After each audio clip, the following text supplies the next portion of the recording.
Security will come to order. Without objection, the chair may declare the committee in recess at any point. The purpose of this hearing is to examine the Department of Homeland Security Cyber Safety Review Board's recent report concerning the summer 2023 Microsoft Exchange online cyber incident. Specifically, we'll examine Microsoft's view regarding the company's security practices and challenges encountered in preventing significant cyber intrusions by suspected nation-state actors and its plans to strengthen security and measures moving forward. I now recognize myself for an opening statement. Each and every day, the United States depends upon Microsoft, cloud services, productivity tools, operating systems, to carry out an array of critical missions.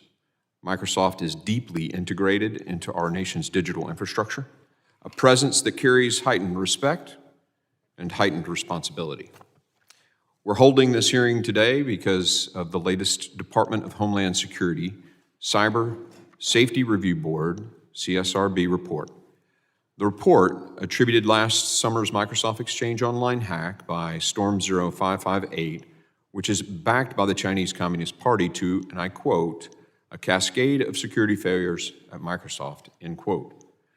The determinations were based on a number of findings detailed in the report, and I have the report and would like to introduce it into the record, and so ordered. Specifically, Storm 0558 accessed Microsoft Exchange accounts using authentication tokens signed by an inactive private encryption key that Microsoft created in 2016. The Beijing-backed actor obtained tens of thousands of individual U.S. government emails by compromising the Microsoft Exchange email accounts of U.S. officials working on national security matters relating to China. The CSRB concluded that this intrusion would have been prevented had Microsoft cultivated a strong security culture, which the CSRB said, and I quote, requires an overhaul, particularly in light of the company's centrality in the technology ecosystem and the level of trust customers place in the company to protect their data and operations, end quote.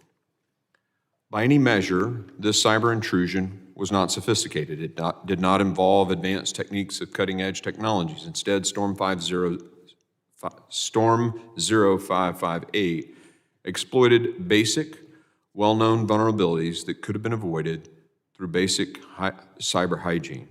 In other words, this was avoidable.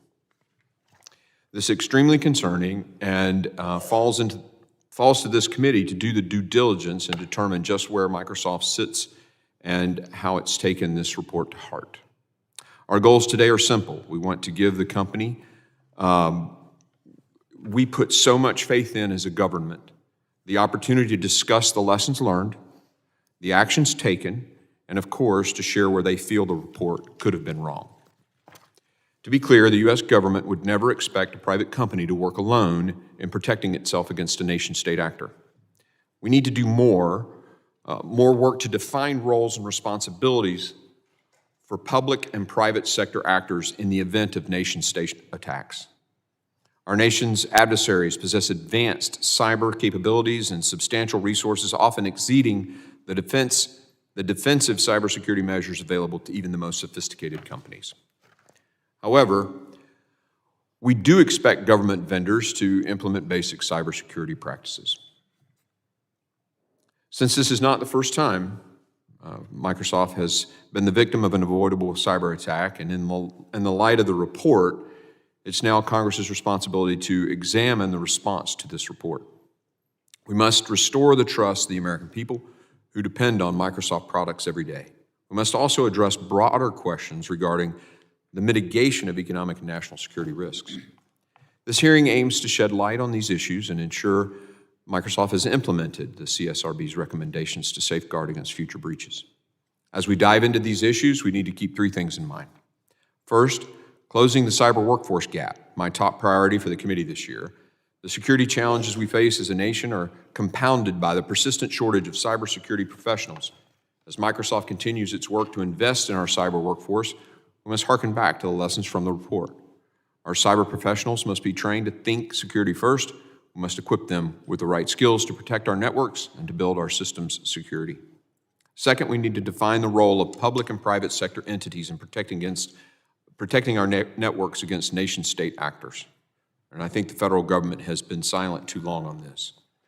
These attacks have become increasingly common rather than anomalies. We need clearly defined responsibilities so that we can effectively respond to nation-state attacks on our networks in a private-public partnership. Finally, we must address a fundamental issue, the economic incentives that drive cybersecurity investments. As the CSRB's report recently revealed, underinvestment in essential security measures exposed critical vulnerabilities. Changing the economic incentives for cybersecurity investment is not about imposing onerous regulations or stifling innovation. It's about creating an environment where the costs of neglecting cybersecurity are outweighed by the potential benefits of comprehensive security measures. Today, we will explore the steps Microsoft is taking to strengthen its security culture through its Secure Future initiative. While I commend Microsoft for announcing steps to reform its security practices, I want to hear today what Microsoft's follow-through has been on those commitments, on its past responses to other significant cyber incidents, such as SolarWinds. One of my biggest concerns is Microsoft's presence in China, our nation's primary strategic adversary, and the regime's responsibility for the hack we're discussing today. Over the years, Microsoft has invested heavily in China, setting up research and development centers, including the Microsoft Research Asia Center in Beijing. Microsoft's presence in China creates a set of complex challenges and risks, and we have to talk about that today as a part of our discussion on the security issue. Mr. Smith, as a longtime key leader within Microsoft, I anticipate that you will help us understand the gaps that enabled these recent cyber intrusions. The American people, as well as the numerous federal agencies that depend on Microsoft, deserve those assurances that their data and their operations will be protected. And Mr. Smith, we appreciate your presence here today and look forward to your testimony. I also would like to let the members of the committee know, and listen up, team, that should your question require an answer that would necessitate movement to a secure location, Mr. Smith will be the only one who knows that answer once you ask the question. Look, China and Russia, Beijing and Moscow are watching us right now. And if you don't think that's true, you're naive. The last thing we want to do is empower our adversary in any way. Members, if Mr. Smith says the answer would require a secure facility, please accept this and ask another question. The committee staff will determine the best way or mechanism to get you the answer in a secure and classified manner.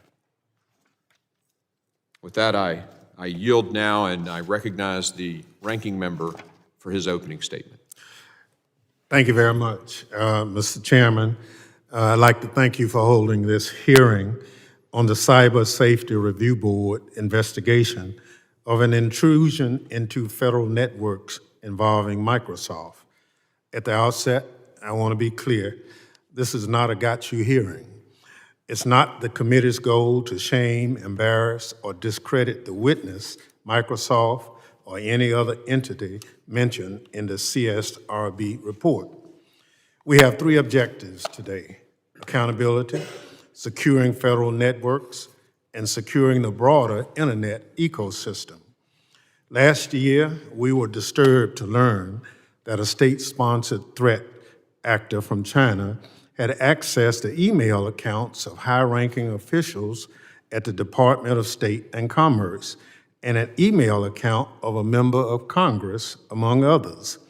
As the investigation unfolded, we learned that the threat actor accessed these accounts by forging tokens using a stolen key from 2016, and that the State Department, not Microsoft, had discovered the intrusion.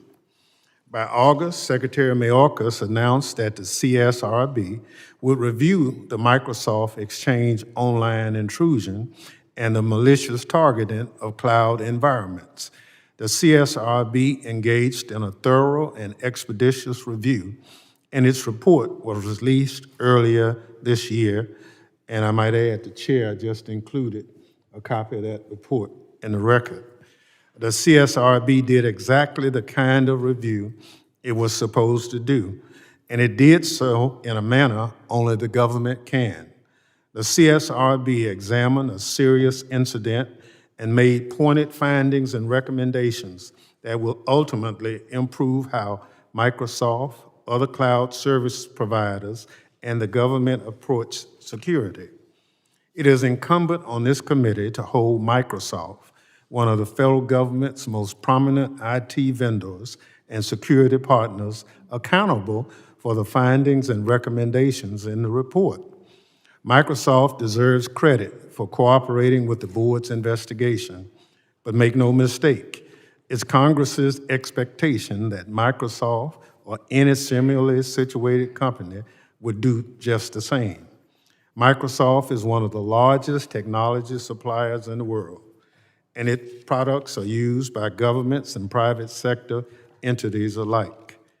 The company provides an estimated 85% of the productivity software used by the federal government. Microsoft also sells security tools and is one of the government's top cloud service providers. Moreover, a reported 25 to 30% of its government revenue comes from non-competitive contracts, at least in part due to the terms of its licensing agreements. Any company with such a significant footprint in our federal network has an obligation to cooperate with a government review of how a Chinese threat actor accessed sensitive information by exploiting vulnerabilities in one of their products. Turning to the report's findings, the CSRB determined that last summer's intrusion was, and I quote, preventable and never should have occurred, unquote. Additionally, it found that, quote, Microsoft's security culture was inadequate and requires an overhaul, unquote. As someone responsible for overseeing the security of federal networks that rely heavily on Microsoft, and as a user of Microsoft products myself, I find these observations deeply troubling. The CSRB report exhaustively described how last summer's incident occurred and includes a thorough history of the threats actor previous activities. Importantly, the report observed that the security community has been tracking the threat actor for over 20 years. Over that time, the threat actor has demonstrated tactics and objectives that those we saw in last summer's attack. Dating back to Operation Aurora in 2009 and RSA Compromise in 2011, the threat actor has a well-documented interest compromising cloud identity systems, stealing signing keys, and forging tokens that would enable access to targeted customer accounts. For over a decade, every technology provider in the world has been on notice and should have stepped up their approach to securing identity and authentication accordingly. But the CSRB found Microsoft did not do so. And while Microsoft did cooperate with the CSRB investigation, the board found the company was slow to be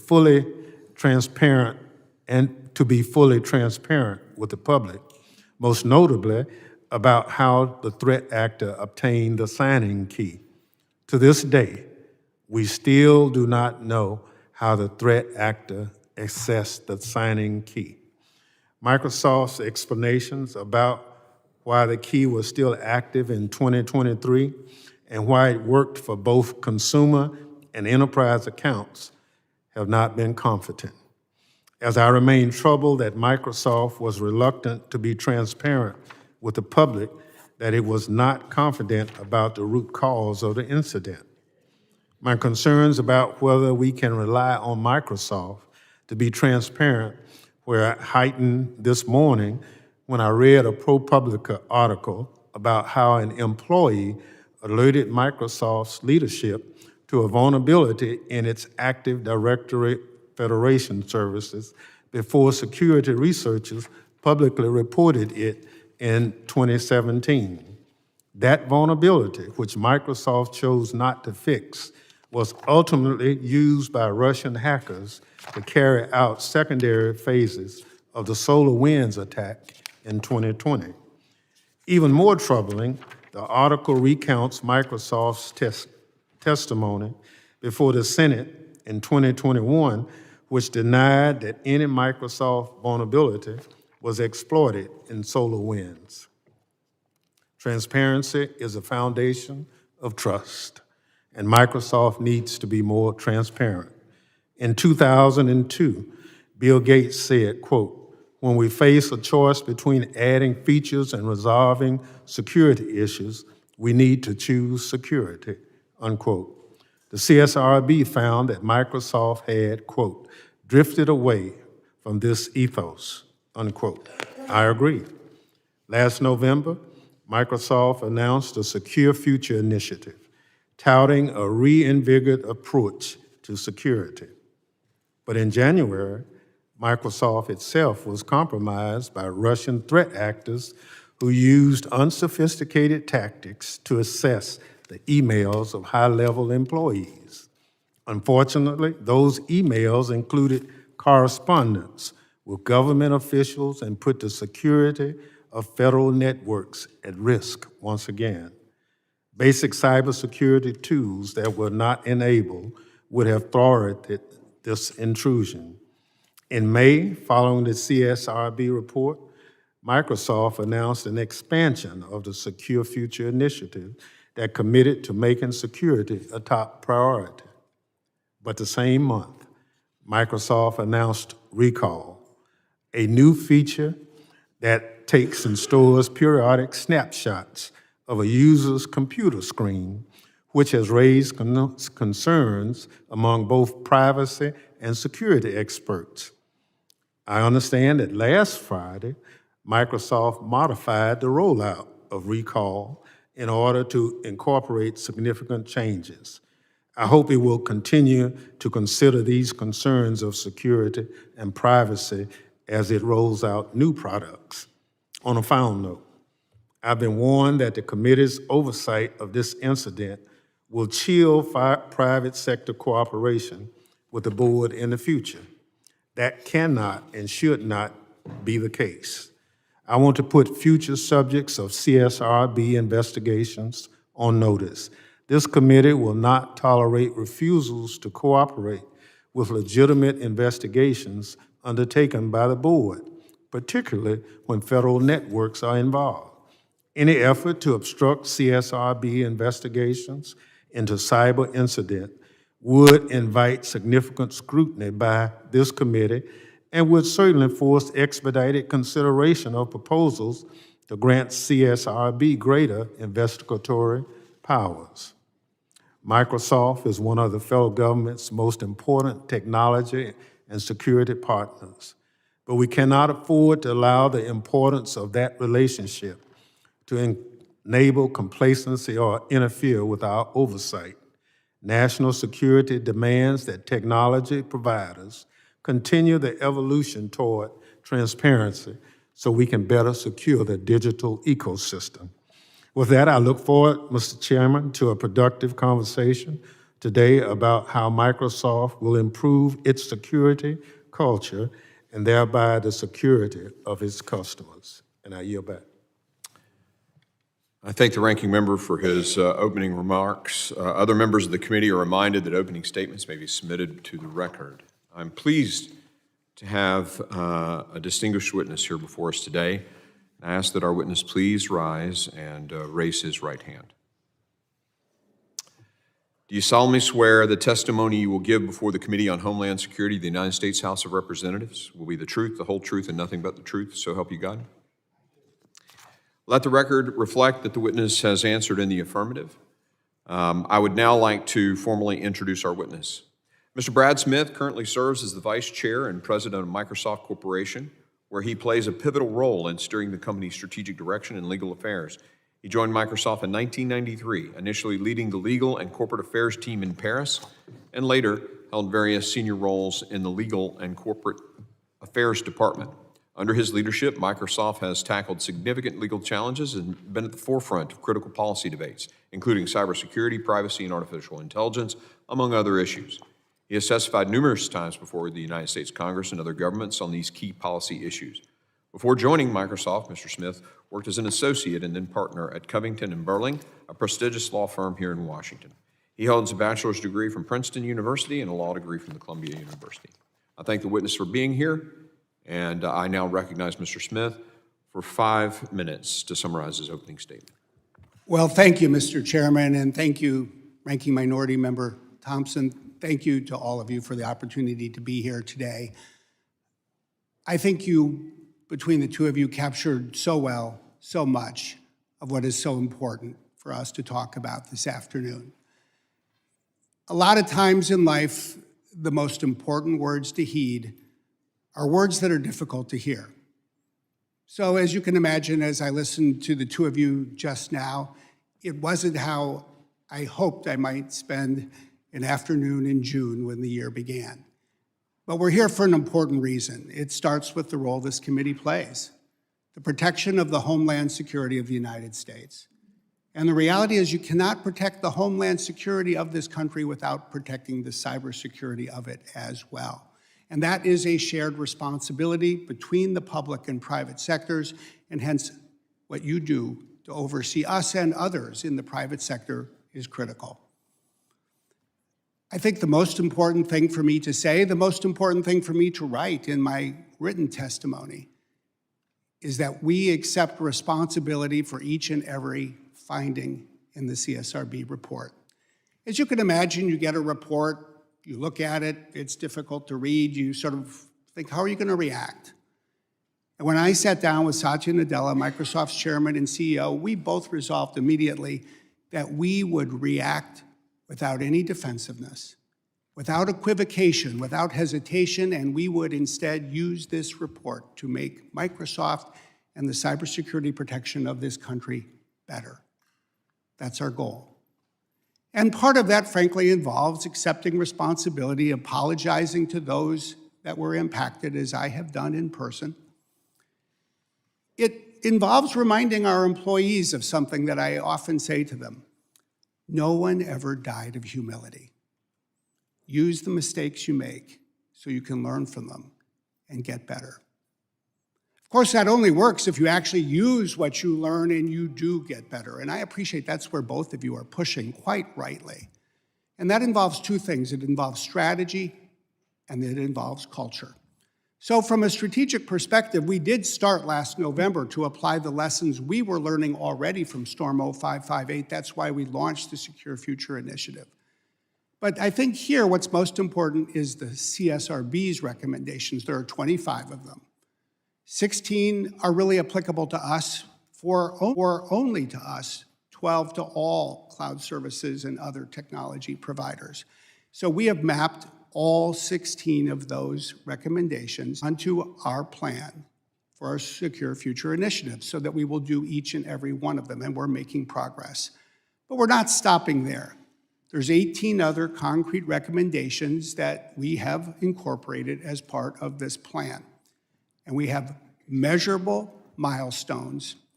In fact, we now have the equivalent full-time of 34,000 engineers working on this project. This is the largest engineering project focused on cybersecurity in the history of digital technology. But I think you ask a second question as well, is that enough? And I think if we did that alone, it would not be. That's what you're saying, and those are words I heed as well. And that is why we're focused on changing, strengthening, and building a world-class security culture. And I look forward to talking about that. It starts with the tone at the top. It needs to reach all of our employees. And just yesterday, our board of directors approved 2 new steps. One will change the compensation of our most senior people so that annual bonuses are tied in part to cybersecurity with an exclusive focus on it. But second, I think even more than that, that this will become part of the biannual review for every employee at Microsoft, what they're doing on cybersecurity. And then I would conclude by saying that I think the two of you captured so well everything else we need to think about here, because if we improve Microsoft alone, that won't be enough. We're dealing with 4 formidable foes in China, Russia, North Korea, Iran, and they're getting better. They're getting more aggressive. We should all expect them to work together. They're waging attacks at an extraordinary rate. So I welcome the opportunity to ask ourselves to learn together what can we do in that space as well. You framed some excellent ideas in your 2 openings. I look forward to talking about them. Thank you. Thank you, Mr. Smith. Members will be recognized in order of seniority for their 5 minutes of questioning. I want to remind everyone to please keep their questioning to 5 minutes. An additional round of questioning may be called after all members have been recognized. I now recognize myself for 5 minutes of questioning. I was intrigued from your statement and your written testimony about the, let me start by saying this. We as human beings respond to initiatives, or incentives, incentives. Economics is about the study of incentives. And you mentioned the recent payroll changes for your senior executives, and I wonder if you're at liberty to discuss how deep that goes. What level of leadership, and I think that's a novel approach, and I'd love to hear more about that. Sure, let me say 2 things. First, the board of directors took the first step yesterday, and it acted a bit ahead of schedule. We ordinarily make these decisions in July, August. But for the 16 most senior people in the company, including our CEO, including me and others, with the new fiscal year, which starts July 1, 1/3 of the individual performance element of our bonus will be about one thing and one thing only: cybersecurity. So that's the first thing. Second, the board did note that when it awards bonuses for the fiscal year that ends at the end of this month, it will take cybersecurity performance of the individual executive into account. But the thing we probably spent the most time as a senior leadership team talking about the last month or so is how to create incentives for everybody. And of course, it's based on the culture of the company and our processes. So twice a year, every employee has a forum and a conversation with their manager. We call it a Connect forum. And they first reflect and show what they've done, and then the manager comments and they talk about it. And so what we've created is a new piece of this that everyone will have to address on cybersecurity. And the thing I like about it most, to be honest, is it gives every employee at Microsoft the opportunity to think, what have I done? What could I do? How am I doing? And then be rewarded at the end of the year based on that. That sounds, that's encouraging. Having run a company myself, I think how you tie the incentives drives the performance and what people make the priority, so I appreciate that. Let me ask a little bit about your involvement in China. I'd love to get a little bit more detail, granularity on where you are right now. What's your current posture, and what are you sharing with the Chinese people, or to the Chinese government, I mean? Are you having to give up code? And what the involvement there is, if you don't mind elaborating on that a little bit. Sure, it's a broad topic. We have a few different activities in China. It's not a major source of revenue for Microsoft. Globally, it accounts for about 1.5% of our revenue. We do have an engineering team that we have been reducing, and we announced most recently that we were offering about 800 people, 700 or 800 people, the opportunity to move out of China, and they were going to need to move out of China in order to keep the job they have. So we've been reducing our engineering presence. There are 2 things that we do that we believe are very important. First, we do run some data centers, cloud services, principally, I would say, for the benefit of multinational companies who do business in China. And we're not alone. Others in our industry do the same thing. But the reason I think this is so important is if you're an American automobile company, an aircraft company, a pharmaceutical company, a coffee company, you need to use the cloud when you're in China. We want their American trade secrets to be stored in an American data center in China. Let me, if I could jump in, what access does the Chinese government have to that? None. Okay. And believe me, every time there is anything remotely close to a request, I always ensure we say no. Okay.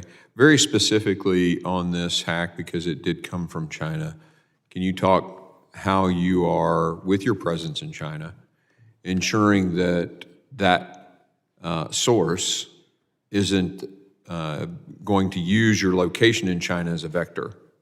I mean, what other, if you can, what are you doing there to prevent that? I think it involves having very direct, understanding yourself of what your guardrails are, what your limits are, what you can do and what you won't do. You have to know your own mind. We do. Second, you've got to be prepared to look people in the eye and say no to them. And that's something I do myself. I was in Beijing in December. I got pushed because there was unhappiness about reports that we've made publicly about attacks from China, about US critical infrastructure, and about influence operations. And I said, there are lines that we don't believe governments should cross. We're going to be principled and we're going to be public. And there are many things we're not going to do in China, and there will be things we're not allowed to do in China, but I think at the end of the day, we have to know our principles. Thank you. My time has expired, and I now recognize the ranking member for his 5 minutes of questioning. Thank you very much, Mr. Chairman. I'd like to enter into the record ProPublica article entitled "Microsoft Chose Profit Over Security and Left U.S. Government Vulnerable to Russian Hack," whistleblower says. So ordered. And I'm sure you are somewhat familiar with that article and the fact that we were left vulnerable with that situation. Can you say to us or commit to us that you have established a process or ombudsman to ensure that employee concerns about security at Microsoft or their products are prioritized and addressed? Well, one of the changes we've just made as part of the Secure Future Initiative is a new governance structure. It takes our Chief Information Security Officer, or CISO as it's called in the industry, creates an office, and then puts deputy CISOs in every part of the company. And the job of these individuals is to constantly monitor and assess and pick up feedback and apply a principled approach to address these things. So I would hope that that would address part of what you're referring to. I would say one other thing, though.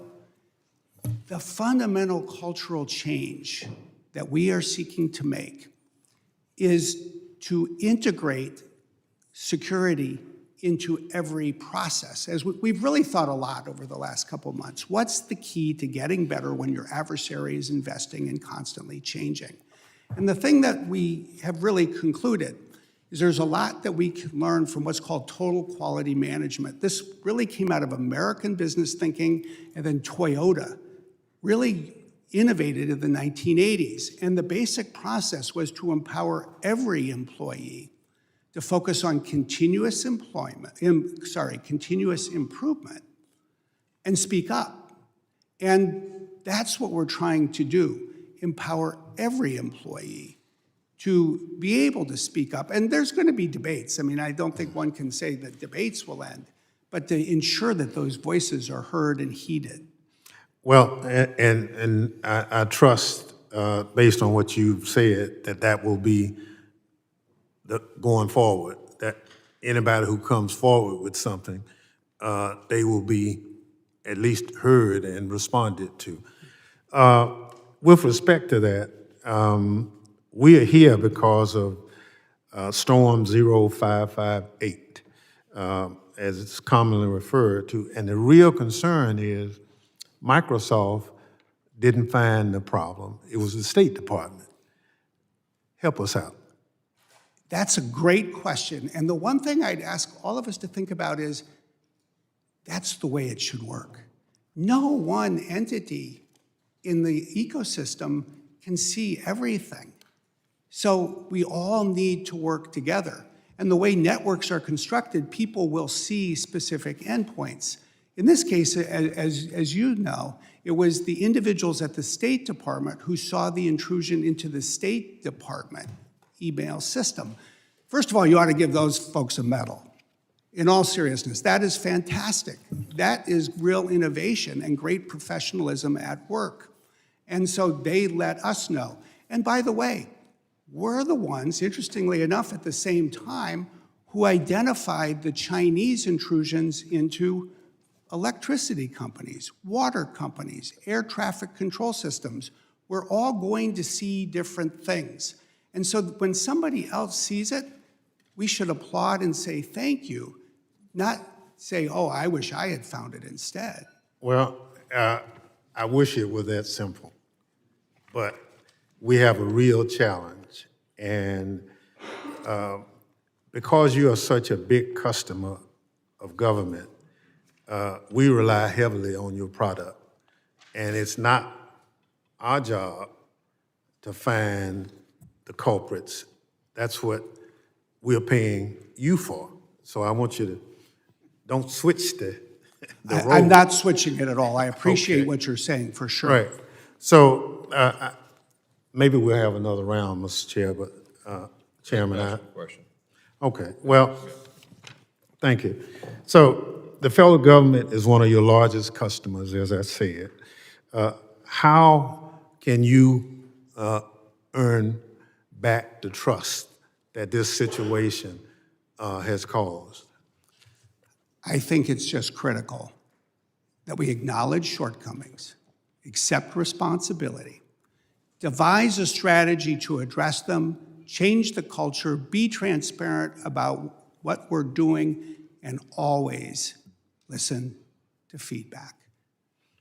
Thank you. The gentleman yields. I now recognize the gentleman from Louisiana, Mr. Higgins, for his 5 minutes questioning. Thank you, Mr. Chairman.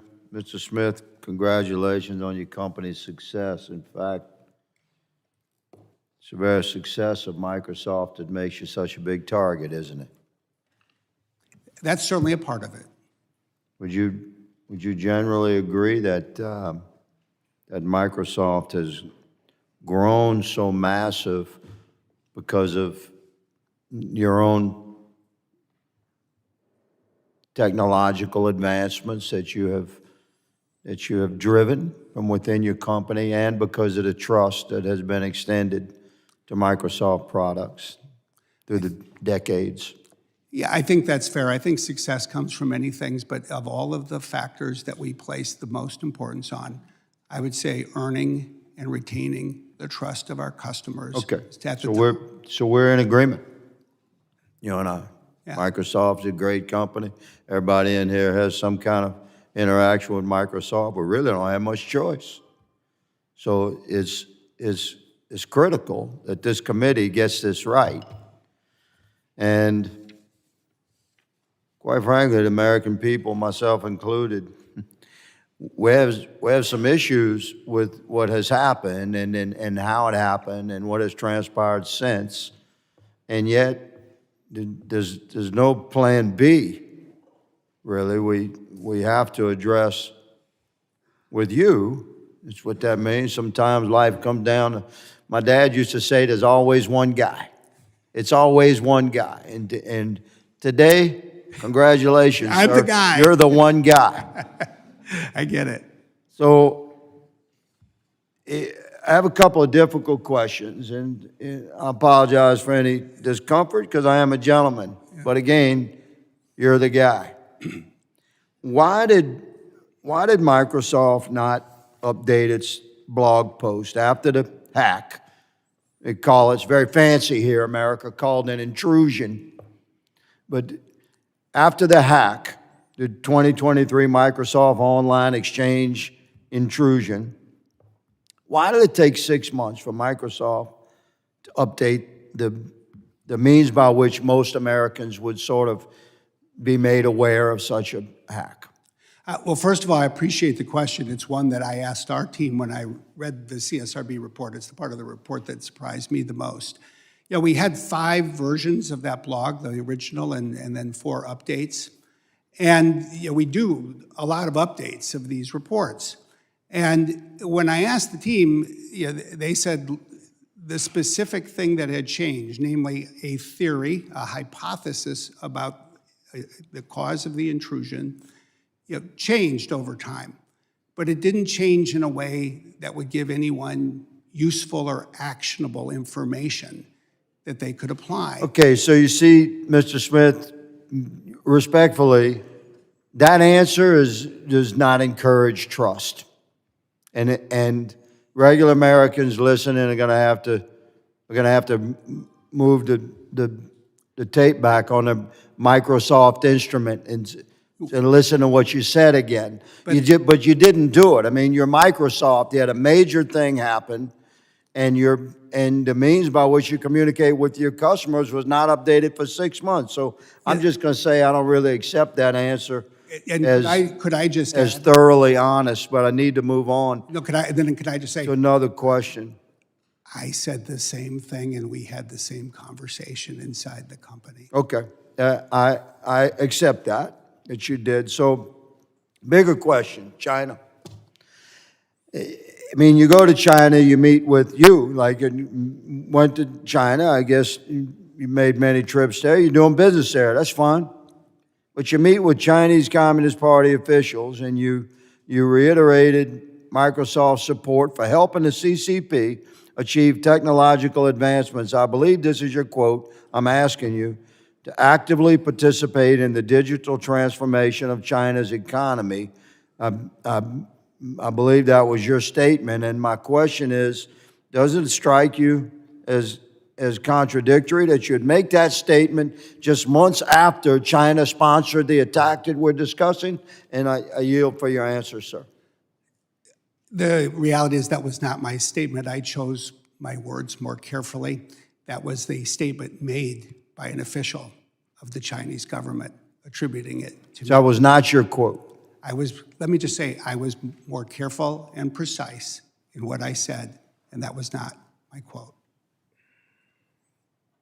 So you find it as contradictory, or Sorry? you say that's not your quote, but was that the position of Microsoft? And my time has expired. I'm just trying to complete this answer. I thank you for giving me the opportunity. I explained in a meeting that there were areas where we thought it was appropriate and even important for us to be present and participate, but I did not choose or use the words. Okay. When I saw that quote appear, I was like, interesting. Thank you, sir. My time is far expired. I yield, Mr. Gentleman yields. I now recognize Mr. Swalwell for his 5 minutes of questioning. Thank you, Chairman. And I wanted to echo the ranking member's sentiment that I don't view this hearing as a shaming of any particular company, but rather an opportunity to learn from mistakes in the past so that we can better secure the digital ecosystem, especially with a company that has such a large footprint in that ecosystem. And so, first, Mr. Smith, I was hoping we could go back to the ProPublica story where an employee alleges that a vulnerability was discussed and it was at the same time you were seeking government business, and knowing that you do have so many government clients today, as we sit here today, are there any vulnerabilities within your operating system that have been expressed to you similar to what was alleged in the past that would affect any government system that you're aware of? What I would say is that everything that we're doing is focused on identifying every vulnerability that we can find, every vulnerability our employees can find, so we can go address them. And given the diversity of digital technology, given the complexity, I'm not sitting here today aware of anything that fits your description, but I am constantly hoping that every day we'll have people who find something and raise it so we can fix it. That's the culture we need, I think. So we can fix it, which I think is the Exactly. theme here today. And in that spirit of what can we fix, what did you learn from the internal decision-making process on updating the blog post on the root cause of how the Chinese threat actor got the key? Like, what would you do differently in a existing attack? We get a lot of times people say, why do you update things so often? You lose people's attention. I think the answer is because we need to. And we updated that particular blog 4 times. It was at least 1 time too few. We should have updated it again. And so I just think that the lesson learned is, maybe it's something you see a lot in life. It's hard to over-communicate. Let's work even harder to over-communicate. You discuss in your written testimony the growing connection between nation-state activity and ransomware. A city in my congressional district, Hayward, was hit very hard and experienced a ransomware attack last year, where the city's online operations were crippled and a state of emergency was declared. Where do you see these ransomware attacks happening, and what types of targets in the United States do you see as most at risk? Well, this is a critical issue. I hope this committee and we all can find new ways to work on it, because it was last July in Hayward where, as you know, systems went offline for 2 weeks. In Hinds County, in the 2nd District of Mississippi, they had a similar problem. They had to write a check for $600,000. I suspect it had to be converted to cryptocurrency, and it was probably mailed to Moscow, even if it was over the internet. This is a scourge.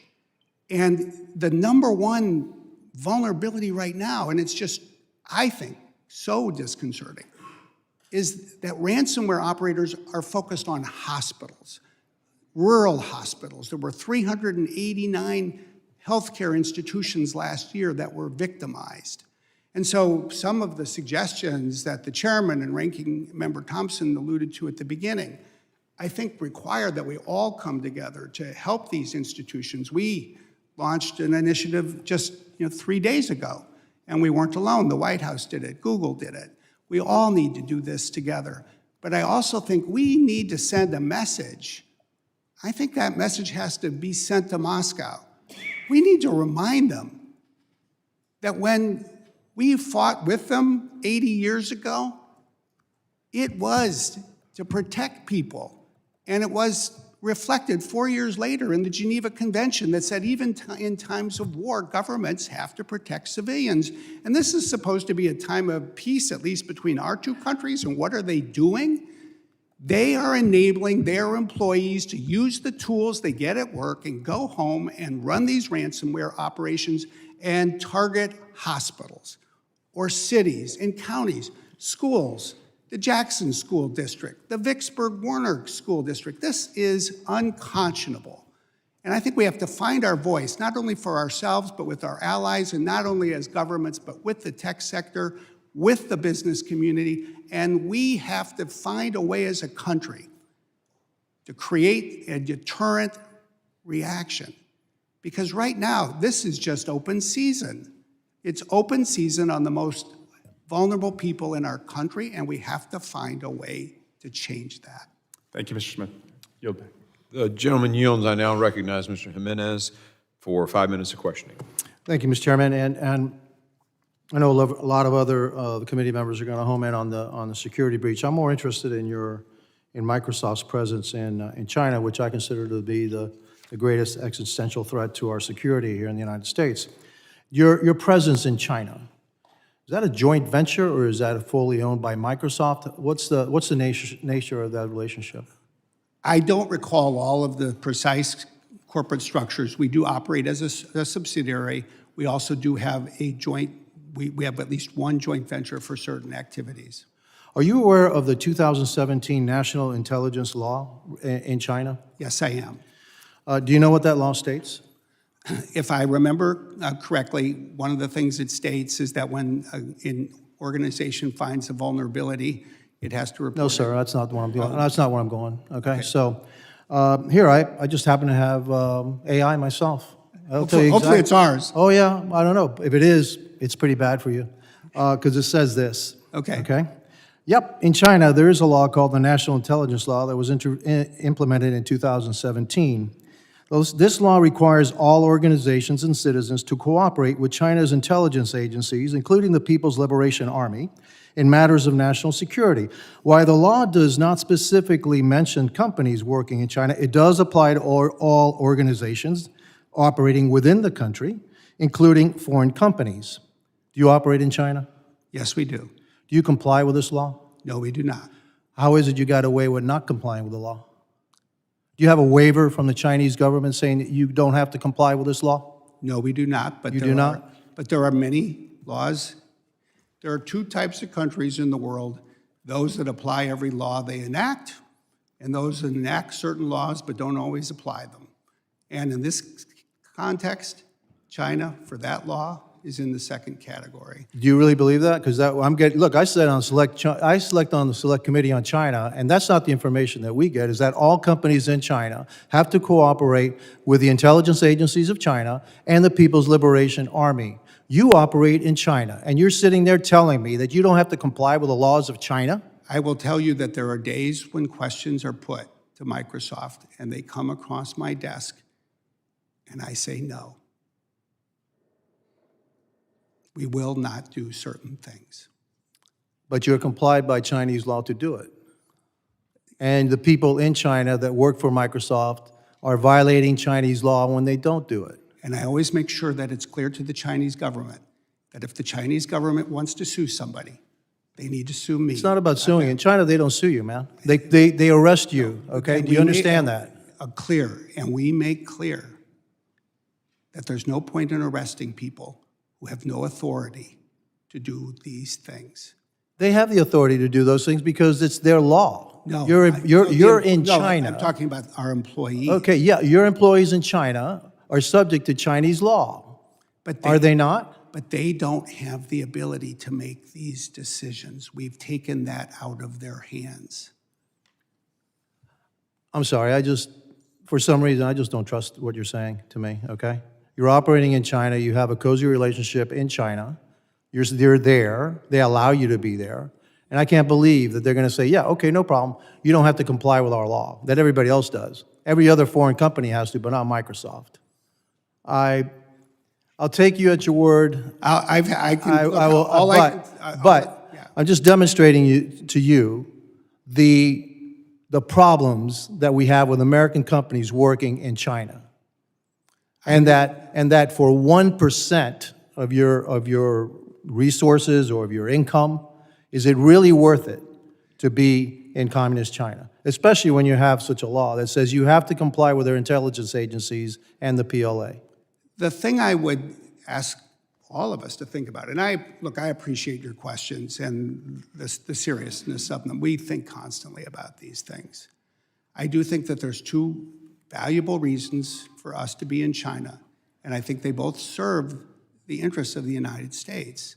The first is to protect American information, American trade secrets of American companies who are doing business in China. And the second is to ensure that we're always learning from what's going on in the rest of the world. I only have 13 seconds. Could I say this? Those American companies and all these American secrets that are working in China, they have to comply with the same law. Do you think they all do? Thank you, and I yield back. Gentlemen, yields, I now recognize Mr. Correa for 5 minutes of questioning. Thank you, Mr. Chairman. I just welcome you, Mr. Smith, and also, as the ranking member said, this is not a shaming situation. But yet, reading on this issue, I've been on Homeland for 8 years, this is very disturbing. That statement is an understatement as to how I'm feeling right now. What do I tell my constituents back home that actually pay you for your services? That an unsophisticated password spray, password key, well-known vulnerabilities enable this to happen? I would hope you would tell them. I'm asking you. Oh, what should I tell them? What should I tell them? I would hope that you would share with them that we acknowledge these issues. They're paying you for your service. It's not a freebie. They're paying you. I pay you. I run your service up here and at home. I also pay you for service. And I want people to know on the one hand, Not one hand or the other, just tell me straight up. Okay. What's the message? the message has two parts. First, we see our customers attacked more than 300 million times every day, and we have people who work 24/7. Are we doing our job as the federal government in helping you?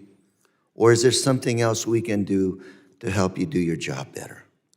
I think that there are all things that we could do more together, and I would love to see the federal government focus on a few key things.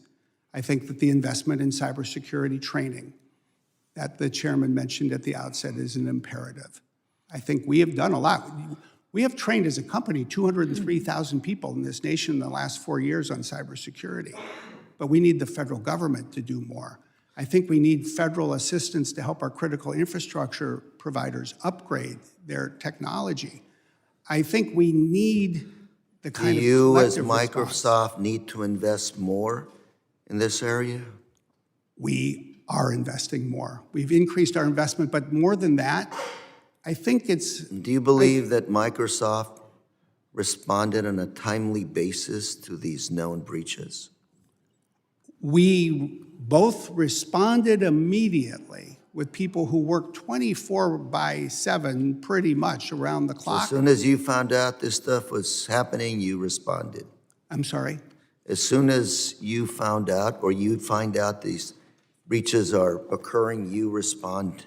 Oh, absolutely. One thing I would love for you all just to know is that despite these tens of millions of attacks every year, Do you respond to known vulnerabilities immediately?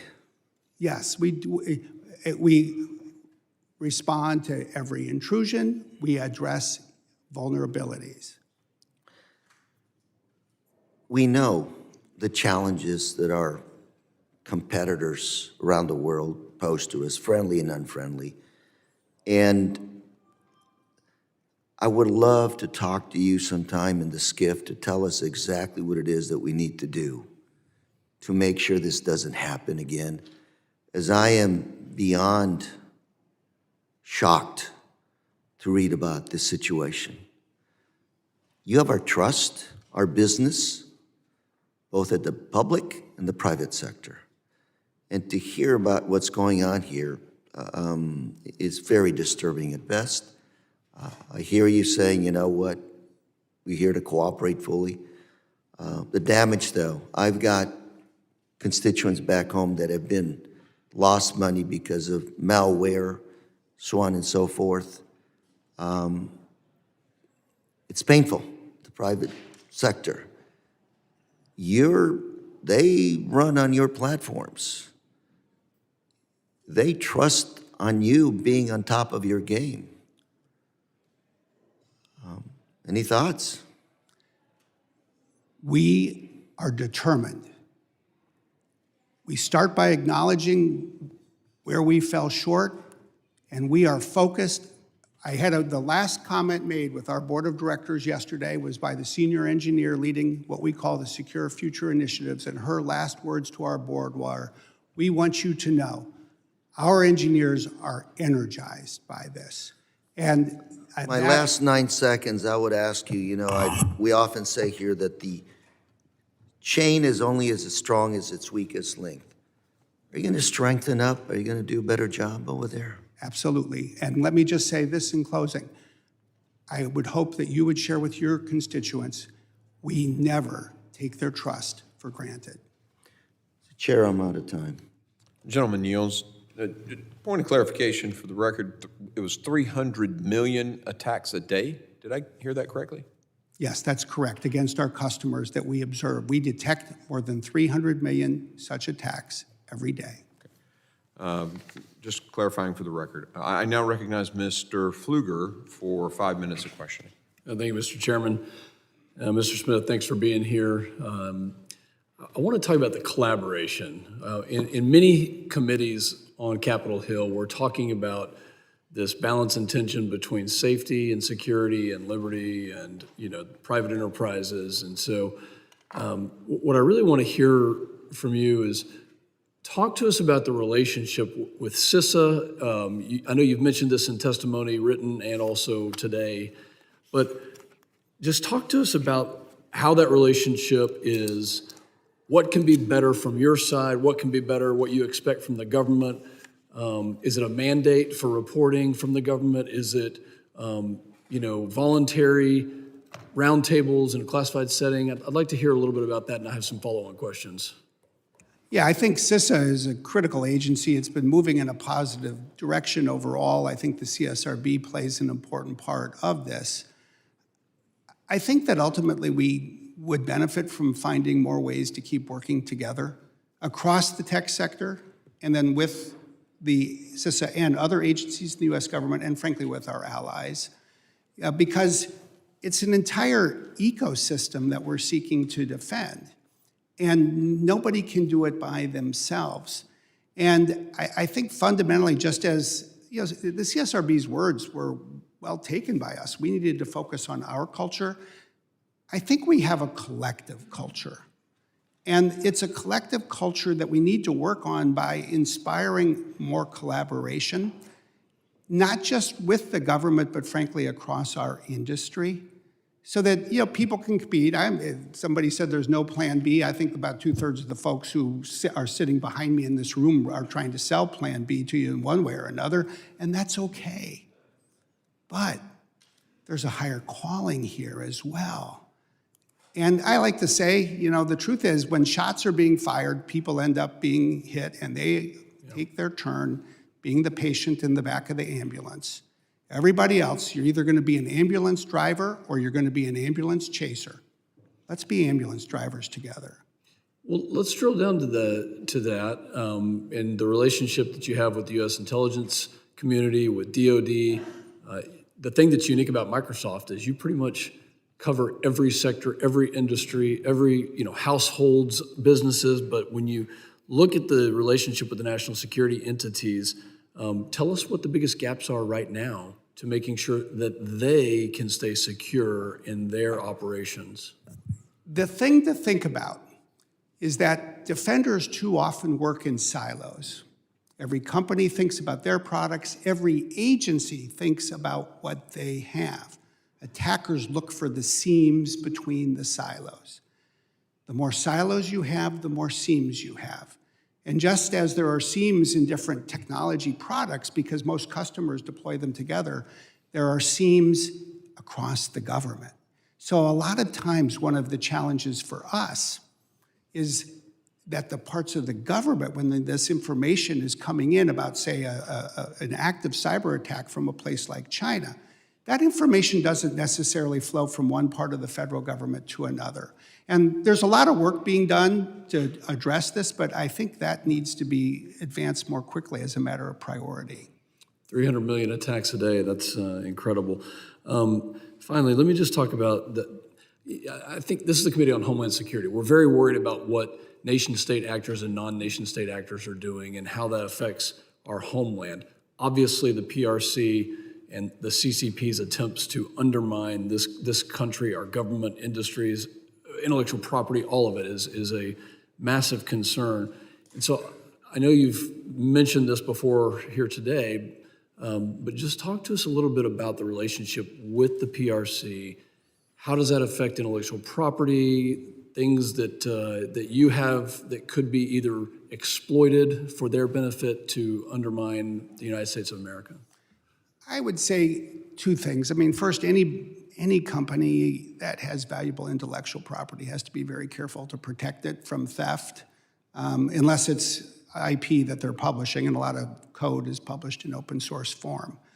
But you have to think about how to protect it so it doesn't go where it should not. And there are certain intrusions, especially from, say, a place like the PRC, that are focused on discovering trade secrets. And knowing that, is Microsoft taking steps to improve what you're protecting and absolutely, seeing? Absolutely. I mean, the other thing just to know is that the adversaries are constantly changing their tactics. If this were a case of just saying, gee, this is what was done in like 2022, let's all go fix what was done in 2022, then you'd feel good. But I guarantee that what is done in 2025 is going to be different from what is being done in 2024. you constantly have to learn, adapt, and change, which is what we're doing. Thank you. My time's expired. I have more questions. We'll submit them for the record. Mr. Chairman, I'll yield back. Gentleman yields. I now recognize Mr. Carter for 5 minutes of questioning. Mr. Chairman, thank you very much. And Mr. Smith, thank you for being here. Mr. Smith, it's no secret that our critical infrastructure is being targeted. I'm particularly worried about rural hospitals and how they continue to be targeted and attacked by nation-state threat actors. Just this week, Microsoft announced new rural hospital cybersecurity program. One of the hospitals in my district, St. James Parish Hospital, is a participant. Would you describe this program and how it will help the nation's rural hospitals defend against attacks? Yes, thank you. And we talked a little bit about this before, obviously, and I just think it's a critical priority for the whole country because people's lives literally are at stake. What we have launched this week is first a program to provide technology assistance to hospitals, especially rural hospitals, giving them security tools at the lowest possible price. In some cases, it's a 75% discount. In some cases, it's free of charge for a year. The second thing we're doing is then going in and helping with, call it know-how, advisors, technology assessments, so we can work with people. The third thing we're focused on is then trying to help them use technology so that they can be more effective. As I'm sure you're seeing, right now there are a lot of rural hospitals in this country that are barely afloat. And when a rural hospital closes, not only do people lose access to local health care, but some of the good jobs in the community are destroyed at the same time. And there's a shortage of people to work in these hospitals. So one of the things we're trying to focus on is how can we use digital technology, especially AI, to improve the quality of rural health care, reduce the costs, not just for the patients, but for the operators of these, especially small hospitals with, say, 25 or fewer beds. So we're trying to put together a holistic approach that we think could make a difference. What about HBCUs or other small organizations that could likewise use technical assistance and the help that might be in a similar situation financially as a rural hospital? Well, we have educational pricing in general, but I would say there's two categories in the educational community that deserve special priority, and we're trying to give them special priority. One is HBCUs, and therefore we've created a special program to invest in them, to provide scholarships, to work on security training and the like. The second is the nation's community colleges. I feel that this is the great resource. The 1,000 plus community colleges in this country, we need to equip them and send them into this battle. And that requires three things. One is equipping them with the curriculum, which we can do, and other tech companies have done a good job as well. I want to spread credit. Let me do this. I don't want to interrupt you, but we've got a few more questions, a little bit of time. Okay, I'll let you go. I'd be happy to talk to you anytime. Real quick, I love this issue. Was that a yes? Yes. That is a yes. Yeah, it is absolutely You are prepared to and yes. have programs to work with other disadvantaged organizations, particularly HBCUs. Okay, Yes. great. Increasing frequency and sophistication of nation-state cyber attacks in the United States. Do you agree that the country is currently lacking in having successful deterrent strategy? If so, what steps are needed to enhance deterrence, and what can we do in addition to partner with you to do that? This is a critical and hard problem we need to solve as a nation, and it requires we do three things. First, we've got to draw the red lines so it's clear to the world what they cannot do without accountability. Second, we need transparency. We need collective action with the private and public sector and with allied governments so that when those red lines are crossed, there is a public response and people know what has happened. Third, we need to start defining some consequences because right now these threat actors are living in a world where they are not facing consequences. Real quickly, I've got 30 seconds and I've got a real important question. I'm going to read this because I want to make sure I get it right. Earlier this year, I was briefed by members of the Cyber Safety Review Board about its review of last summer's incident, and I wanted to raise an issue we discussed there on value logging. Members of this committee have for years raised concerns that Microsoft was charging extra money for customers to gain access to basic logging data, and customers need to identify and investigate cyber incidents. When you or one of your representatives testified before the committee in the aftermath of the SolarWinds breach, they explained that everything that we do is designed to generate a return other than philanthropic work. The State Department paid for extra logging, generating a profit for Microsoft, and ultimately using these logs to detect this attack. But not every customer had that logging capability enabled. Last summer, Microsoft finally announced that it would provide free logging to customers, and in February made those logs available for all federal customers. Why did it take so long to make this decision, and what went into your changing your mind? Well, in fact, we've even gone a little bit farther than But what what? you But described. that's fine. But could you just answer the question I asked? I wish we had moved faster and had gone farther. I think there was a focus on the real costs associated with keeping and retaining logs, but we should have recognized sooner, especially as the threat landscape changed, that we would be best served, I think, as we are now, by not just retaining, but providing these logs for free. So what's the status on providing free logs to all customers and not just federal agencies? Basically, what we've decided is for all of our so-called enterprise offerings, there's 3 layers, and for all of them, we retain the logs for 6 months, which is what the CSRB recommended, and we will provide those logs. Say these are individual customer logs. We will provide them to those customers. They get access to them when they need them at no additional cost. Would you agree that it's as important for Microsoft, the company, to have this level of security for its customers as it is for customers to, in fact, have the security? Yes? Thank you. My time has expired. Gentleman's time has expired. I now recognize Ms. Green for 5 minutes. Thank you, Mr. Chairman. Mr. Smith, this has been a very engaging, intriguing conversation.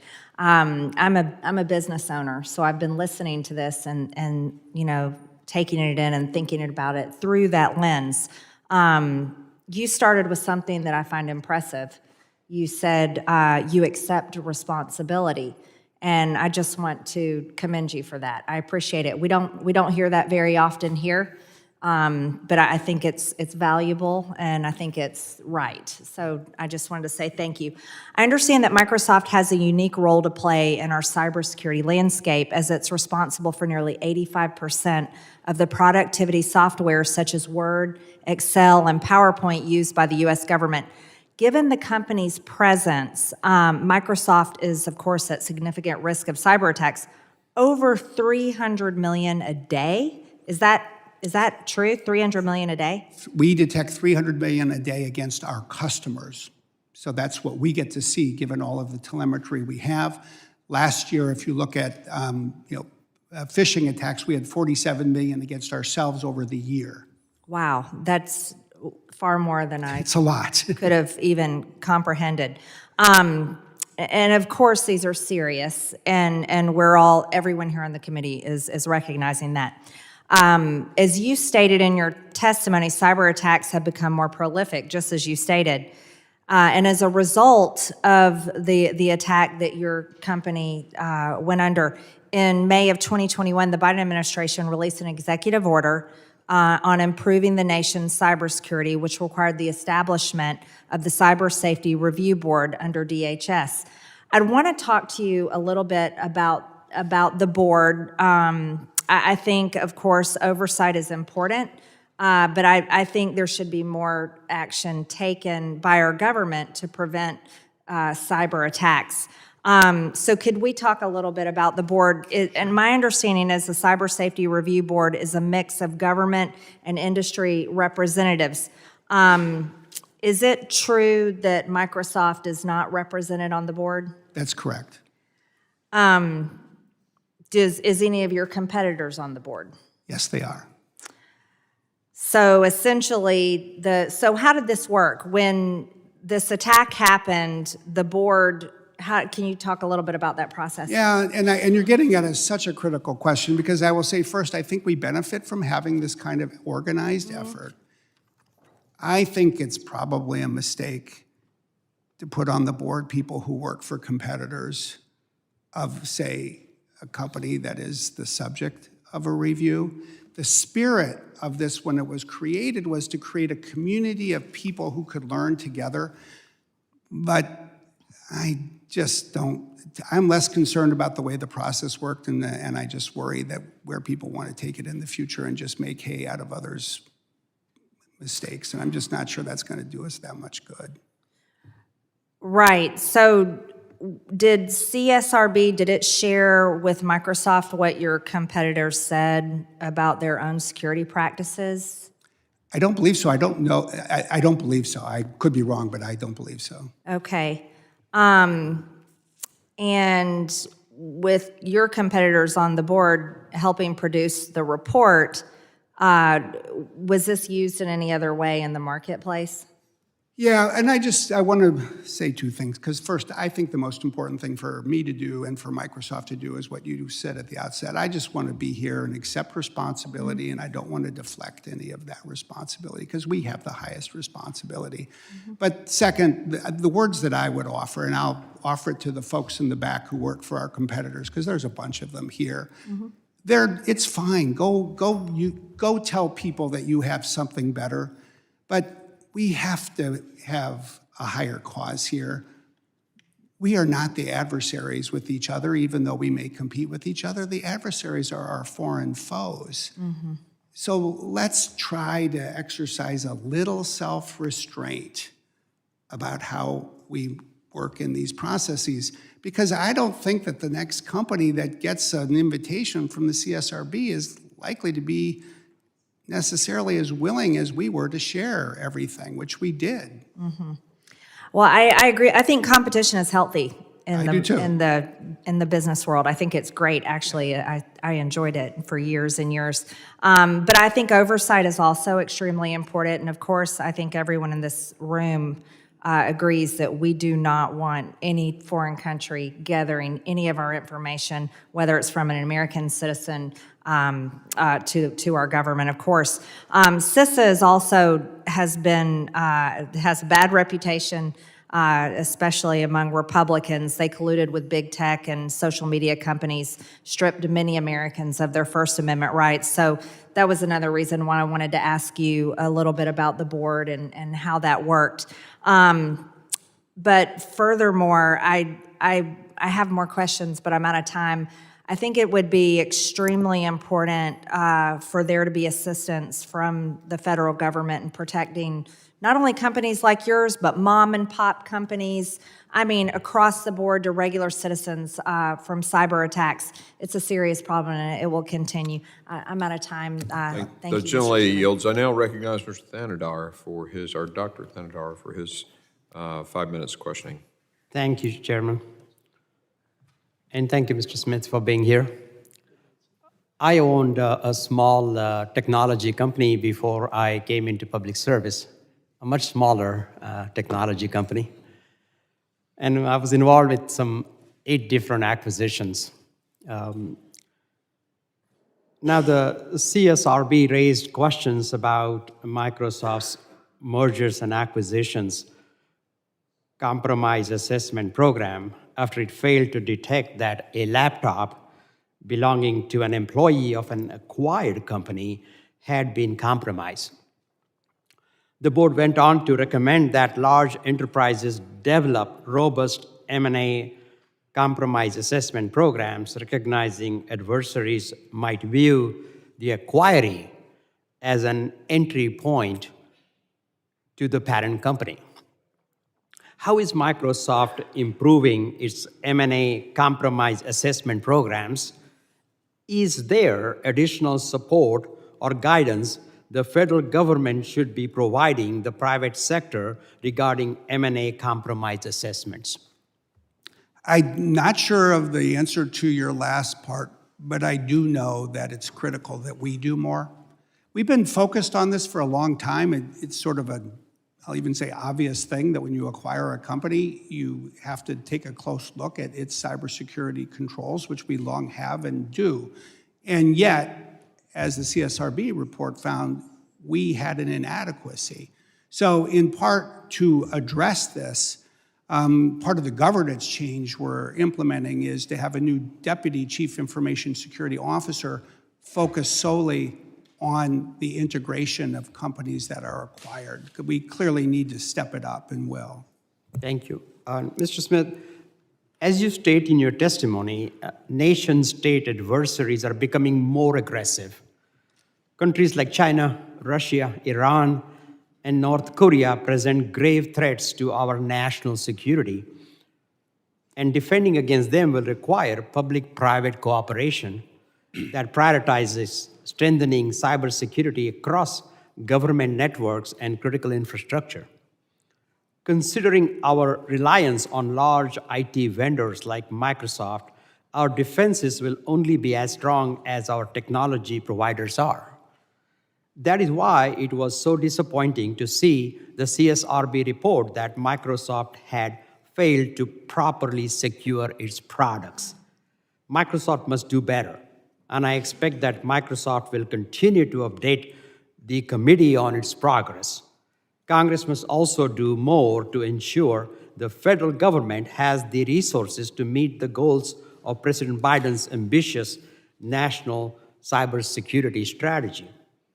Mr. Smith, how is Microsoft improving its security to protect itself and its customers to address these increased foreign threats? Well, it's a multifaceted effort, and as I said in my written testimony, it really starts with what is today the largest engineering project focused on cybersecurity in the history of digital technology. With detailed milestones, 34 different categories, and I think that's critical. But it really is, I think, a new approach to cybersecurity culture. It's a new approach for Microsoft, and the more time I spend with it, with my colleagues, the more encouraged I am, because fundamentally it's about taking security and making it part of the engineering process and every process. Treat it like quality. And the cultural change, and several of you have commented about this, I just think it's so important.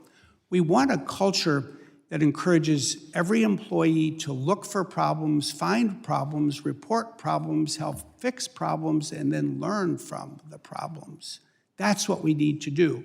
And we need to do this in a way that doesn't put security in its own silo, although there are special security teams, but makes security part of everyone's job. I think that is one of the indispensable steps we are taking and really need to take. Thank you. And with my last 30 seconds, what investment should Congress prioritize to improve our national defenses against nation-state cyber threats? Invest in the American people. Invest in the training of the American people. Provide more scholarship assistance so that Americans can go to a community college, go to an historically black college or university, get a course, get a certificate, get a degree in cyber security. There are 400,000 open jobs in the United States today in cybersecurity. Help us fill those jobs. Thank you. The gentleman yields. I now recognize Mr. Gonzalez for 5 minutes of questioning. Thank you, Mr. Chairman. Mr. Smith, is Microsoft Teams a secure platform? I believe it is. I use it every day for lots of sensitive conversations. I would say I'm concerned. I'm concerned with the trust level that Americans have with Microsoft for a variety of different reasons. I believe Microsoft has been a trusted agent for a long time. And let me give you an example. If you work for the Department of Defense, and let's say you want to communicate with others in an unclassified environment, but let's say it's in a official capacity, right? Oftentimes the conversation is don't use Zoom or others like that because that's an unsecured platform. Let's use Microsoft Teams. And what I'm seeing, what I'm starting to hear is more and more government officials, government agencies, DoD affiliated folks not trust that. So if Microsoft, if they don't trust that, what options do you have? Once again, I understand if it's a classified setting, but I'm talking about how do you reach people without a CAT card, without having to go down the cat card route, is there anything that is in the works in order to regain some of that, whether it's warranted or not? There is an eroding amount of trust within Microsoft. Is there anything in the pipeline that will regain that trust among DoD-affiliated organizations? Well, first of all, I appreciate the fundamental gravity of the question. I would say that we are continually and constantly focused as part of this work that we're doing in increasing the security for every aspect of what we do, including teams and every aspect of it. And I feel comfortable talking with the DoD or others on teams. I want them to feel comfortable, and I want them to know that we are not stopping where we are because our adversaries are not stopping where they are. We are going to continue and are continuing to invest in hardening the security of teams even more than it has today.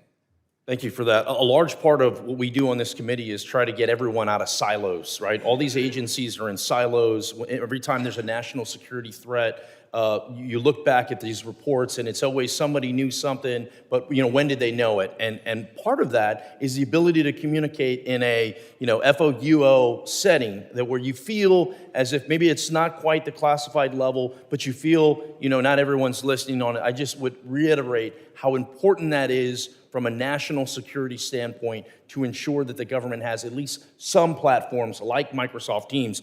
My final question is this: how is Microsoft planning to combine your SFI while ensuring tools and software remain user-friendly and accessible? Great. First of all, I want to just thank you for your first set of questions, and I will quote you back in the company's headquarters. Second, the point that you make is also so critical because we have to make security first, the top priority, but we have to make it easy for people to use. And so we do need to synthesize these things. And I think one of the virtues of what we're doing is not just calling on deeply technical engineers, but also people, say, in the field of software design and elsewhere. And I think part of our quest, I think it's a great quest for all of us, not just at Microsoft, but across the industry, is to continue to have what we call security by default, so that when people get a new computer, a new software program, all of the security settings are on by default. They have what we call security by design, so that it is designed, so that it's not only effective, but easy for people to use and easy for people to know what is happening. So we're focused on all of those things, and I'll just say there's, I think, a lot more coming. Thank you for that response. Trust is the name of the game, and we have to make sure that Americans continue to trust these different platforms that are out there. So thank you once again for testifying before the committee, and Chairman, I yield back. The gentleman yields. I now recognize Mr. Magaziner for 5 minutes of questioning. Thank you, Chairman. One of the joys of speaking in the order after our colleague from Georgia is that I'm often handed notes to correct incorrect statements that she made. So I just want to enter into the record that Microsoft's competitors were recused from the findings, the final report, and the recommendations of the CSRB Microsoft investigation, just so that's in the record. Now, Mr. Smith, the article that Mr. Thompson, Ranking Member Thompson, referenced earlier had to do with the so-called SolarWinds breach, in which Russian hackers infiltrated Microsoft's cloud service and was able to gain access to some of our country's most sensitive secrets, including information from the National Nuclear Security Administration, which oversees our nuclear stockpiles, and the National Institute of Health. You provided testimony to the Senate Intelligence Committee in which you stated that the flaw that allowed that breach to occur only became known to cybersecurity professionals at Microsoft when it was published in a public paper in 2017. It has now been widely reported that former employee Andrew Harris discovered the flaw a year earlier, alerted his superiors and other company executives, proposed a series of solutions that were rejected. So can you now agree that the testimony that you offered to the Senate Intelligence Committee about what Microsoft knew about that flaw and when Microsoft knew it was incorrect? Well, look, the first thing I would say is I know that came out in an article this morning. I haven't had a chance to read the article yet, I was at the White House this morning. Okay, so to if you bring- can't say, all so right. but I'll just note that the article cited numerous sources inside the company, not just that one individual. But if yeah, you're I not do- prepared to say that, then we can move on.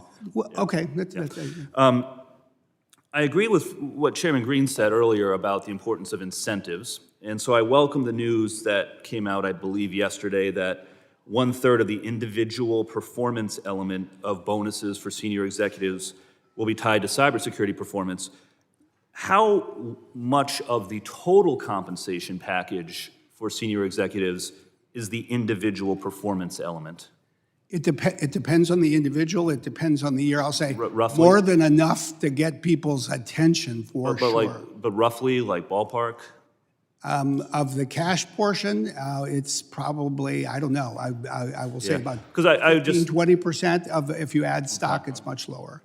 All right, well, if you could follow up on that, that'd be helpful, because just to be clear, 1/3 of the individual performance element sounds good, but it depends on how big the individual performance is as a part of the whole. If it's 10% of the total compensation package, then the cybersecurity incentive would only be 3% of the total package and would potentially count less toward the total than revenue targets or profitability targets or other things. On the other hand, if it was 60% of the whole, then that would be a much more meaningful incentive. So having some understanding of how large a percentage of the whole that individual performance element is would be instructive. Yeah, you're making a good point. The one thing I would just add is, if there's one thing that's true at Microsoft and across the tech sector, people like to get good grades. Yeah. This is Sorry, I'm one, limited just let in me my just say, time, this is but I one asked third a of their specific total question. If grade. you don't have the information now, that's fine. I have a few more questions. On that individual performance incentive, that portion of the compensation, is it restricted stock? Is it something that can be clawed back? And if so, do you know how far back the clawback can be exercised? Some of these details are still to be refined, but this is the bonus, the cash bonus that Right. people get each year. I would just suggest, since it's still being refined, if it's a cash bonus, then that suggests it would be difficult to claw back, and a cybersecurity lapse may not become known until years after the fact. And so I would suggest that perhaps some sort of a clawback mechanism could make the incentive more powerful. Finally, piggybacking on the chairman's question, the article that was published today stated, quote, product managers at Microsoft, product managers, not senior executives, had little motivation to act fast, if at all, to address these security flaws, since compensation was tied to the release of a new revenue-generating product and features, with one former employee stating, "You will get a promotion because you released the new shiny thing. You are not going to get a promotion because you fixed a bunch of security bugs." So given the importance of people at the product manager level, is there any plan for their compensation to be tied, at least in part, to meeting cybersecurity goals? The answer is yes. One of the decisions that was announced yesterday that I provided in my addendum is every single Microsoft employee, as we get to the new fiscal year, will have as part of their biannual review a mandatory part to talk about cybersecurity, to do precisely what you just described. If you'll indulge me for a second. So part of their review, but is there sort of a portion of their compensation that's directly tied to the cyber portion, to the cyber factor, as will be the case with I think senior executives to some extent? It won't be as formulaic, but everybody knows that the bonuses, the compensation, we call them rewards that you get at the end of the year, are based on those reviews and how people do over the year. I know I'm over, but I'll just say, I want to state, I do believe it is a positive and I think a good example that we are integrating cyber into compensation packages. I just want to make sure that we're doing it in a way that is really going to be impactful. So I'll yield back. Gentleman yields. I now recognize Mr. Garbarino for his 5 minutes of questioning. Thank you, Mr. Chairman. Good to see you, Mr. Smith. In its report, CSRB's overarching conclusion is that Microsoft's security culture requires an overhaul given its centrality in the technology ecosystem. And I believe a lot of the recommendations that they recommended, you're already putting into place. With the series of the findings of the CSRB report and the recommendations provided, and and how the report was written, and now that we're all here having a hearing on it, how do you anticipate future voluntary cooperation with the board's request for information? Because the CSRB is not created, it's not in statute. They really have, they have to go, they can only get the information that is provided to them by people who complied like your company. What do you anticipate happening now in the future with other requests? Well, I guess the short answer is I don't know, but I hope three things will ensue. One is that people will remember that we collaborated and provided everything that the CSRB asked for. Two, that I came here today and we acted as a company with a real spirit, I hope you'll see, of humility, of accepting responsibility, of avoiding being defensive or defiant. And three, then I hope that people will look back 6 and 12 months from now and say, and that you all hope others will do the same. Because I think if you all can help us encourage that kind of spirit of responsibility, that's how we'll get better. Because we know our adversaries are going to get better, so we have to find ways to get better too. I appreciate that. I do appreciate you being here and all the meetings that we've had and discussions, and I know you've been working with CISA as well and the CSRB board. You brought up Secure by Design in one of your last questions, and I've had a lot of conversations about that. I think my committee's actually going to have a hearing on Secure by Design. Can you talk about what Microsoft's doing? Can you go into a little further about with Secure by Design? Yeah, there's Secure by Design actually connects with, I would say several of the pillars of what we call our Secure Future initiative. We're focused on our engineering systems and our production systems, and then those really come together, in my view, to encourage our software developers to integrate security into the design of new products, so that, as we say, it's baked in. And I think one of the key things that we've really sought to internalize is, as I've said here, to make security part of everybody's job and not just part of the work of the security team. In hindsight, I think that's one of the mistakes that we I think, relied almost too much on the security experts and didn't do enough to ask everybody to make security part of their job. So, some of you have asked about this recall feature. I think it's a great lesson. I mean, we're trying to apply it as a lesson learned. So if somebody's creating the recall feature, they need to think about the security aspects of the recall feature. It hasn't even been launched yet, so we've had the time to do this right. But we're trying to focus on culture change. Culture change requires constant role modeling and practice. And so each time we go through this, we're talking very publicly so that everybody can see inside and outside Microsoft quite tangibly how people can weave this into the design decisions they're making. Yeah. Well, I think Secure by Design is very important. As we all know with cybersecurity, a lot of the intrusions come from end user error, and you're only as strong as your weakest link. So I think having more Secure by Design in these products having Secure by Design implemented would be great for everybody, every user of a Microsoft product or any product. And you finally, you mentioned you had the question, what should we invest in? And you said America, the people, scholarships. I think that's true, and I know the chairman is working on a piece of legislation that would do just that.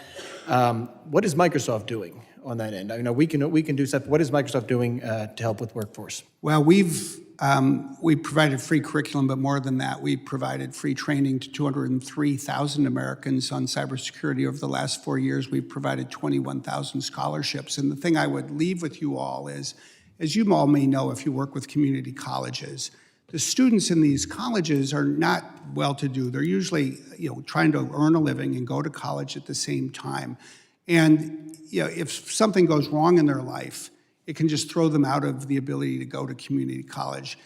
These don't have to be hugely expensive scholarships, but they are so impactful. And I would really hope and ask and encourage you all. I know Mr. Magaziner is a sponsor on one of these bills. The chairman, you're crafting these things. If you can make it a priority, it will help everybody. Thank you very much. I know I'm a little over. I yield back. Gentleman yields. I now recognize Mr. Ivy for 5 minutes of questioning. Thank you, Mr. Chairman. I appreciate that. Mr. Smith, thank you for being here today. We appreciate your presence. I wanted to ask, this might be a little off the beaten path here, but about AI. The representative from New York, Ms. Clark, allowed me to join on to a bill of hers that goes to AI deepfakes and the like. And we've got legislative efforts to fix these issues. Part of it might entail litigation and the like, but my sense of this is that as a remedy, it just takes too long to implement it in a way to address one of these things. On the radio the other day, they were talking about middle school bullying is now using sexual deepfakes. Guys are putting up pictures of preteen girls in some instances with, that are deeply psychologically damaging to them. So since litigation and legislation, we have to make those adjustments to address the problem. But I think a bigger part of it's going to have to be technological. Yeah. And to address the AI aspect of it, it seems to me that we need an AI counter to that. I don't know what's coming along those lines, but I'd like to know if Microsoft or if you're aware of anything that's being developed that could help with that to address that issue in the very near future. Yes, and first of all, I appreciate your focus on this. I was watching the hearing you all had a couple weeks ago on AI, and you were raising it there, and I think that's a good thing. First, I think we need to understand the problem. I think you captured it well. We are seeing the creation of AI-based deepfakes, in a way that can threaten candidates, all of you, to be honest, this year. Well, I'll come to elections in a minute. Okay. Yeah. But as well as, say, teenage girls, women, many others. So the solution is threefold. One, put in place more guardrails around our legitimate products so it's harder for people to use it for abusive purposes. The second is use AI to Give me an example of the guardrails. Basically, when we have products, we have some ourselves, Microsoft Designer, you build in an architecture, it has classifiers so that if someone is going to do something, you detect what they're doing, and in certain cases, you stop them from doing it. So if they feed up, they try to take a photo of someone and remove their clothes, you say, no, that's not allowed. Things about as straightforward as that. But there's a complex and I think very sophisticated architecture involved.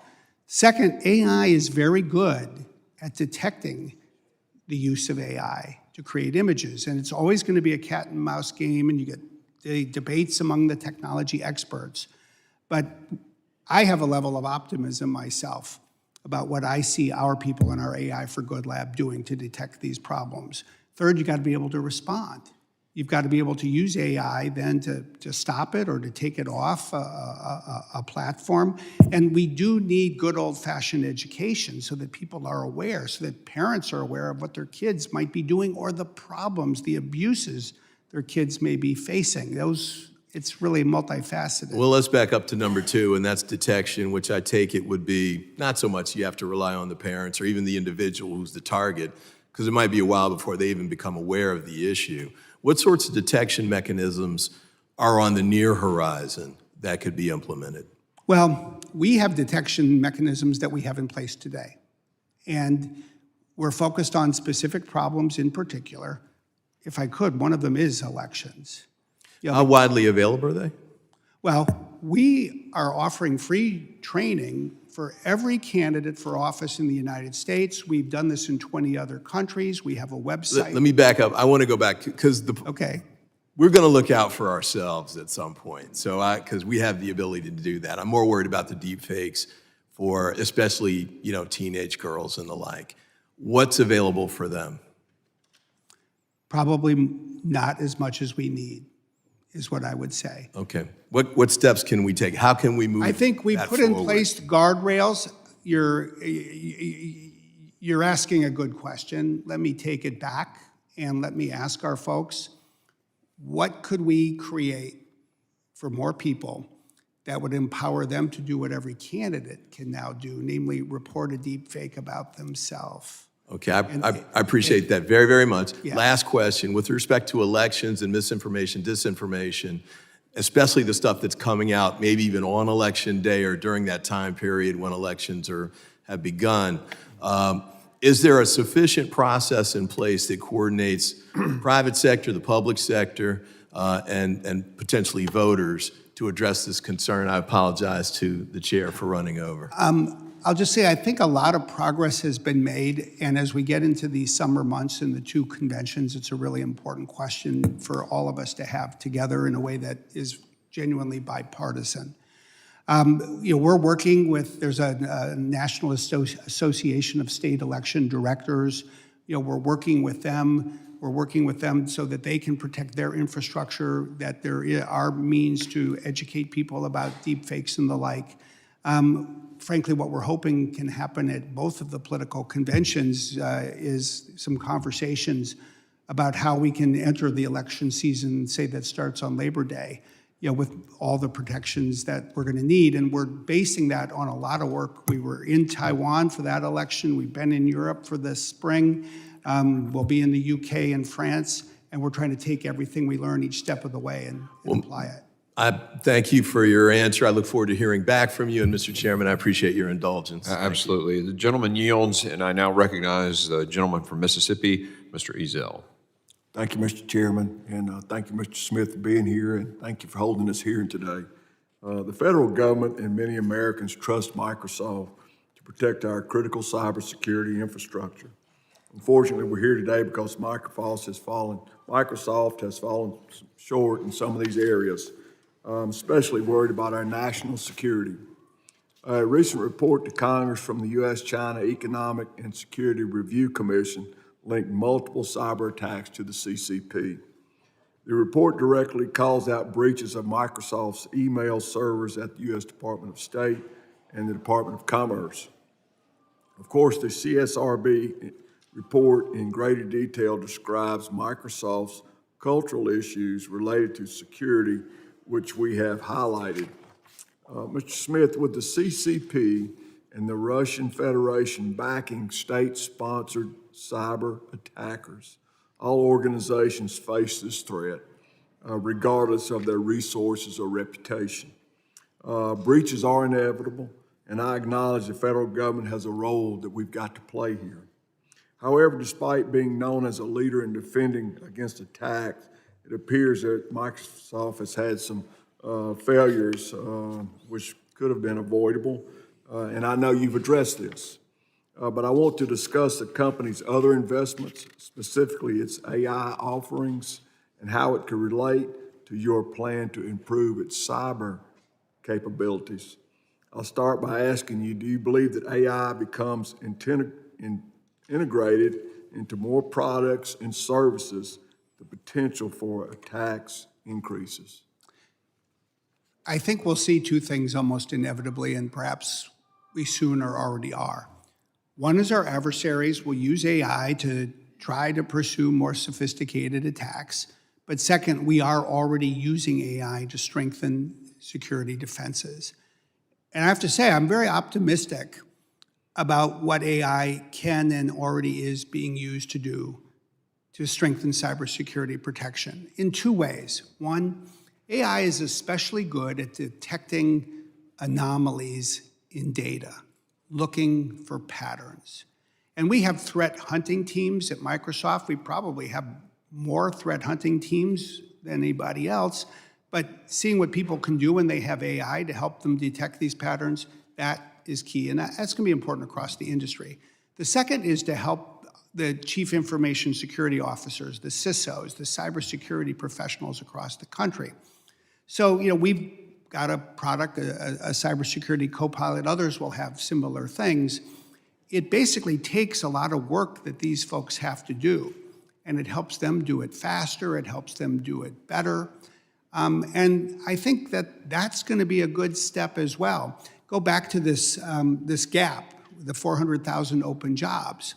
Hopefully what AI will do is, in effect, lower the barrier to entry. Because an individual who wants to join this profession, and I hope more people will, they'll say, hey, I don't have to learn everything I might have had to learn 5 years ago because now I have an AI tool that will help me as well. And I think we're seeing that now. We're going to see it accelerate in the next couple of years. Thank you. What specific cybersecurity measures is Microsoft implementing to protect the additional surface for attacks? What are you doing additionally to protect? Your question goes to detection. Yeah. And that's a critical piece. And it's one of the 6 pillars that we have in the Secure Future Initiative that I mentioned. And I will tell you, I'm very proud of the teams we have. Great people who are just so committed to the mission. But it sort of goes back to then using more technology and more AI so we can make them more effective. We get so much data that we've got to basically integrate all of the data that we have so it's more usable by our threat hunters. And then we need to use AI to make it easier for our threat hunters to find things faster. So I think this cutting of silos, connecting what we call data graphs, using AI, I think it's going to make our people, I think every company that does this, will find that it can get better with these approaches. Quickly, one of the things I'd like to follow up with what Mr. Ivey was saying, was talking about some of these generated photographs. And as a local county sheriff for many times, we had parents that would come in and their teenage daughter had been victimized. And we basically had nowhere to go to investigate, to follow up, to catch some of these bad actors that are doing this thing. I would ask you, as part of your training, to infiltrate these local sheriffs and police officers, especially in the rural areas that have limited opportunities to have the use of some of the things that we've talked about today, because it breaks my heart to see a child go through that when it's been a totally false accusation, and then for them to go back to school. So I would really encourage you to put that on the front burner so that we could help our local law enforcement to try to stop some of this. I would just say, and I know our time is out, but yes, we will, and you're right, in 2 fundamental ways. First, I appreciate, some of the most moving things that I've seen over the years have been information from police officers, local law enforcement who are working to protect kids who are being victimized in the way you just described. And second, the other group I should have mentioned when Mr. Ivey asked is the National Center for Missing and Exploited Children, NCMEC. These are, in my view, real heroes for all of us. We all work together and support them and rely on them. And I think this is this great alliance we have in this country between law enforcement, NCMEC, and then tech companies, and our competitors are part of this. This is one area where I think the industry is pretty united, and the world's better for it. Gentleman yields. I now recognize Ms. Ramirez for 5 minutes of questioning. Thank you, Chairman. Good afternoon, Mr. Smith. I'm freezing here, but I think you might be a little warmer. You've been a little more active. I've been hearing our conversation today and the hearing, and for us, it's pretty clear we have 2 homeland security threats that this hearing is really trying to take up. One of those is cybersecurity attacks, and the other is concerning tech monopolies and monocultures driven by profit, sometimes supremacy and secrecy. And I feel like both are existential threats to the health and well-being of our democracy. When incidents like the 2023 Microsoft Exchange breach happen, and the bombshell damning reports, like what was published by ProPublica today, they bring us to this reckoning moment, and it's not just for Microsoft, but that we've been entrusting with our nation's most sensitive information, and also for this committee, this desperate need for the pursuit of accountability when our nation's homeland security has been compromised. The ranking member mentioned that the ProPublica article published earlier today described how Microsoft had dismissed an employee's concerns about a vulnerability in Active Directory that was eventually leveraged by the Russians during SolarWinds. Then Microsoft denied that any vulnerabilities in its systems had contributed to the attack. So when my colleague, Congressman Correa, asked you earlier how quickly you address vulnerabilities, you said immediately. But ProPublica reported today that an employee alerted Microsoft to the golden SAML, the SAML vulnerability years before the SolarWinds. So I guess my question to you, Mr. Smith, is what is your definition of immediately? It's right away. And let me just say, and look, this is the classic. Let's have an article published the morning of a hearing so we can spend the hearing talking about it, and then by a week from now, I'll actually have a chance to go back and learn about everything in it. I am generally familiar with that situation. Let's remember a couple of things. One, that SolarWinds intrusion was by the Russian government into a SolarWinds Orion product, not a Microsoft product. That Orion product was distributed to more than 30,000 customers. Microsoft was one. And because of what the Russians had done to change the software code of the Orion product, the Russians immediately had an entry point into all of these networks. Let's also remember that when FireEye brought us in, that was the beginning. This was, I think, in November of 2020. We worked with FireEye, and we came up with a technology tool that, in effect, blasted that entry point. So, Mr. Smith, but I have short time, so I actually, you might have a little opportunity to talk more about that here. Because yes, Microsoft expanded the Secure Future Initiative and has said that security teams will have an elevated role in the product development. Maybe tell me how the employees' concerns that were expressed about a vulnerability in Active Directory would have been handled differently today. Well, I would say two things. First, I would hope that if there is an issue that needs to be addressed, it will be woven into our engineering processes, it will be escalated, it will be decided, and people will be evaluated based on how they did. Second, though, I would like to go back for 1 second on this so-called Active Directory. What we're really talking about here is what was called SAML. It was an industry standard, and it was a security vulnerability in the entire industry standard. And what ensued was a conversation across the industry about the best way to address it. And I think this is where, like I said, a week from now, I'll bet we can pull together information and have a much more informed conversation about this, and I would welcome that opportunity. But I think what's most important for today is simply to note how we are changing our engineering processes, how we are integrating security by design, how we are changing the way employees review themselves, how we elevate these issues and reward people for finding, reporting, and helping to fix problems. Good, good. So I have a few seconds, and so a few sentences. I'm going to shift gears for a second. How do you ensure that your bundling practices do not limit the ability of customers to prioritize security in their purchasing decisions? I'm sorry, I couldn't hear the guy. Yeah, let me do that again if I can get a few seconds more. Chairman, how do you ensure that your bundling practices, when in your bundling practice, that you don't limit the ability of your customers to be able to prioritize security in their purchasing decisions? So when they're purchasing, that you're not that they're able to prioritize their security when you're providing these bundling practices. Let me just say, I'm not aware of any so-called bundling practices that limit what our customers can do in terms of cybersecurity protection. And if you look at the market for cybersecurity protection, frankly, a very robust part of it is about providing tools and services to enable customers to manage the security of their networks when they have solutions that come from so many different vendors. You know, Microsoft accounts for about 3% of the federal IT budget.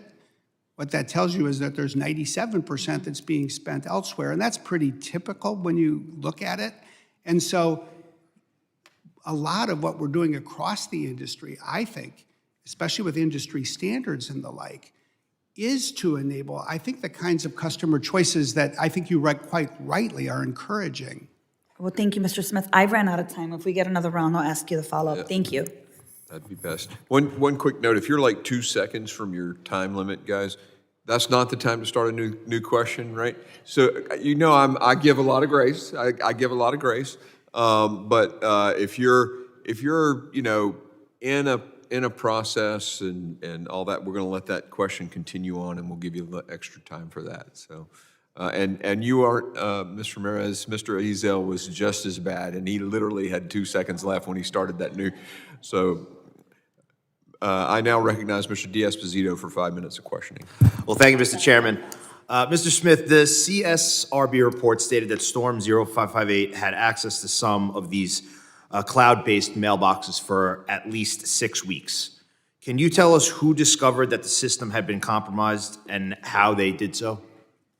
Well, I think Ranking Member Thompson identified this early on in the hearing, that in fact, I think we got notification from the State Department that they had seen an anomaly in their email system. So they informed us of this last June. Our initial reaction was that this was something that was a token that was being generated through a stolen key at the State Department or in the government. I remember 7:30 in the morning, I was notified about this on a Saturday morning. And I was on the phone with Satya Nadella, our CEO, probably within 30 to 60 minutes, but we thought it was confined to that. It took somewhere between a few days to a week or more for us to come to the conclusion that it was broader than that. Okay, and obviously, do you believe that Microsoft should have been able to realize that you were compromised before the State Department? You always want to be the first in life in everything. Oh, that depends. So well, yes, that's true. That's a very good qualification. You always want to be the first in everything good in life. And so I have to, on the one hand, say yes, but on the other hand, I have to say, especially given the nature of networks and how they're distributed and different people see different things, mostly I just want to celebrate the fact that people are finding different things and we're sharing them with each other. So putting the celebration aside, are you confident that moving forward, Microsoft has the ability to quickly detect and react to an intrusion like this? Well, I will tell you, I feel very confident that we have the strongest threat detection system that you're going to find in quite possibly any organization, private or public, on the planet. Will that always mean that we will be the first to find everything? Well, no, that doesn't work that way, but I feel very good about what we have, and I feel very confident about what we're building. And now, obviously, Microsoft is seeing a lot of what these cyber criminals and nation-state actors are doing in the ecosphere. How do you go about sharing information that you collect or identify with law enforcement? We have a variety of different steps we take, some of which are probably not best talked about in a public hearing that, as the chairman said, is probably being watched in Beijing and Moscow. But we collaborate with the FBI, we collaborate with local law enforcement all the time. We collaborate both with the different agencies of the US government and other governments that are allies of the United States. Okay, now I know that many of our staffs use Microsoft for their email amongst many other applications. Can you give us an idea as to the size of the share of government contracts for networking, cybersecurity, and other matters in this space that Microsoft has? I don't know the precise number for that precise definition. I know, as I was mentioning, that we account for about 3% of the federal IT budget. I know that the US government has many choices when it comes to cybersecurity services, and I think it takes advantage of them, and we're one of them. I don't frankly know how we compare to some of the others.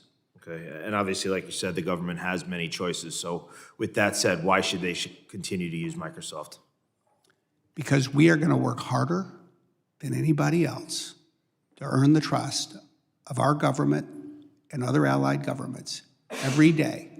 And we are making the changes that we need to make. We are learning the lessons that need to be learned. We're holding ourselves accountable. We will be transparent. And I hope that people will then look at what we've done and say, this is something that they want to do with us. But I know we have to earn their trust every day. Okay. Mr. Chairman, I'm following the rules. With that, I yield back. The gentleman yields. I now recognize Mr. Menendez for 5 minutes questioning. Thank you, Mr. Chair, and thank you, Mr. Smith, for appearing here today. In 2002, Bill Gates issued a memo to Microsoft employees, which stated in part, quote, "Flaws in a single Microsoft product, service, or policy not only affect the quality of our platform and services overall, but also our customers' view of us as a company. So now, when we face a choice between adding features and resolving security issues, we need to choose security." 2002. Last month, Microsoft's chairman and CEO in a blog post to Microsoft employees stated, "If you're faced with a trade-off between security and another priority, your answer is clear. Do security." 2024. Does last month's directive indicate that Microsoft had drifted from the security-first culture set forth in Mr. Gates' 2002 memo? You know, I was there in 2002 when Bill Gates was the CEO of the company and have been there every year since. And, this is, something I think one just has to be introspective about, because I've been in so many meetings every year where we've done so much to talk about where we are when it comes to security. I think that the biggest mistake we made was not the one that is being described that way. I think the biggest mistake we made... What do you mean described that way? Of drifting away from a security-first culture. I think the biggest mistake we I'm not made... asking if there was a biggest mistake. I'm just asking if you do believe that there was a style drift at Microsoft between 2002 and 2024. No, but let me say what I think perhaps happened. As we hired so many cybersecurity experts, it became possible for people who were not in the cybersecurity teams to think that they could rely on those people alone to do a job that we all needed to do together. See, in 2002, we didn't have all these large security teams. Cybersecurity didn't exist at that time the way it does today. So I think there's a almost profound lesson. I understand the makeup of Microsoft and the different departments may have changed, but this was a statement in 2002 about choosing security first, and then more or less the same statement made in 2024. That would, to me, at least indicate that perhaps there was a style that security first had maybe taken a backseat, potentially. It'd be helpful if you could just describe to me and to the committee the Microsoft Security Response Center and how it sits within Microsoft's corporate structure.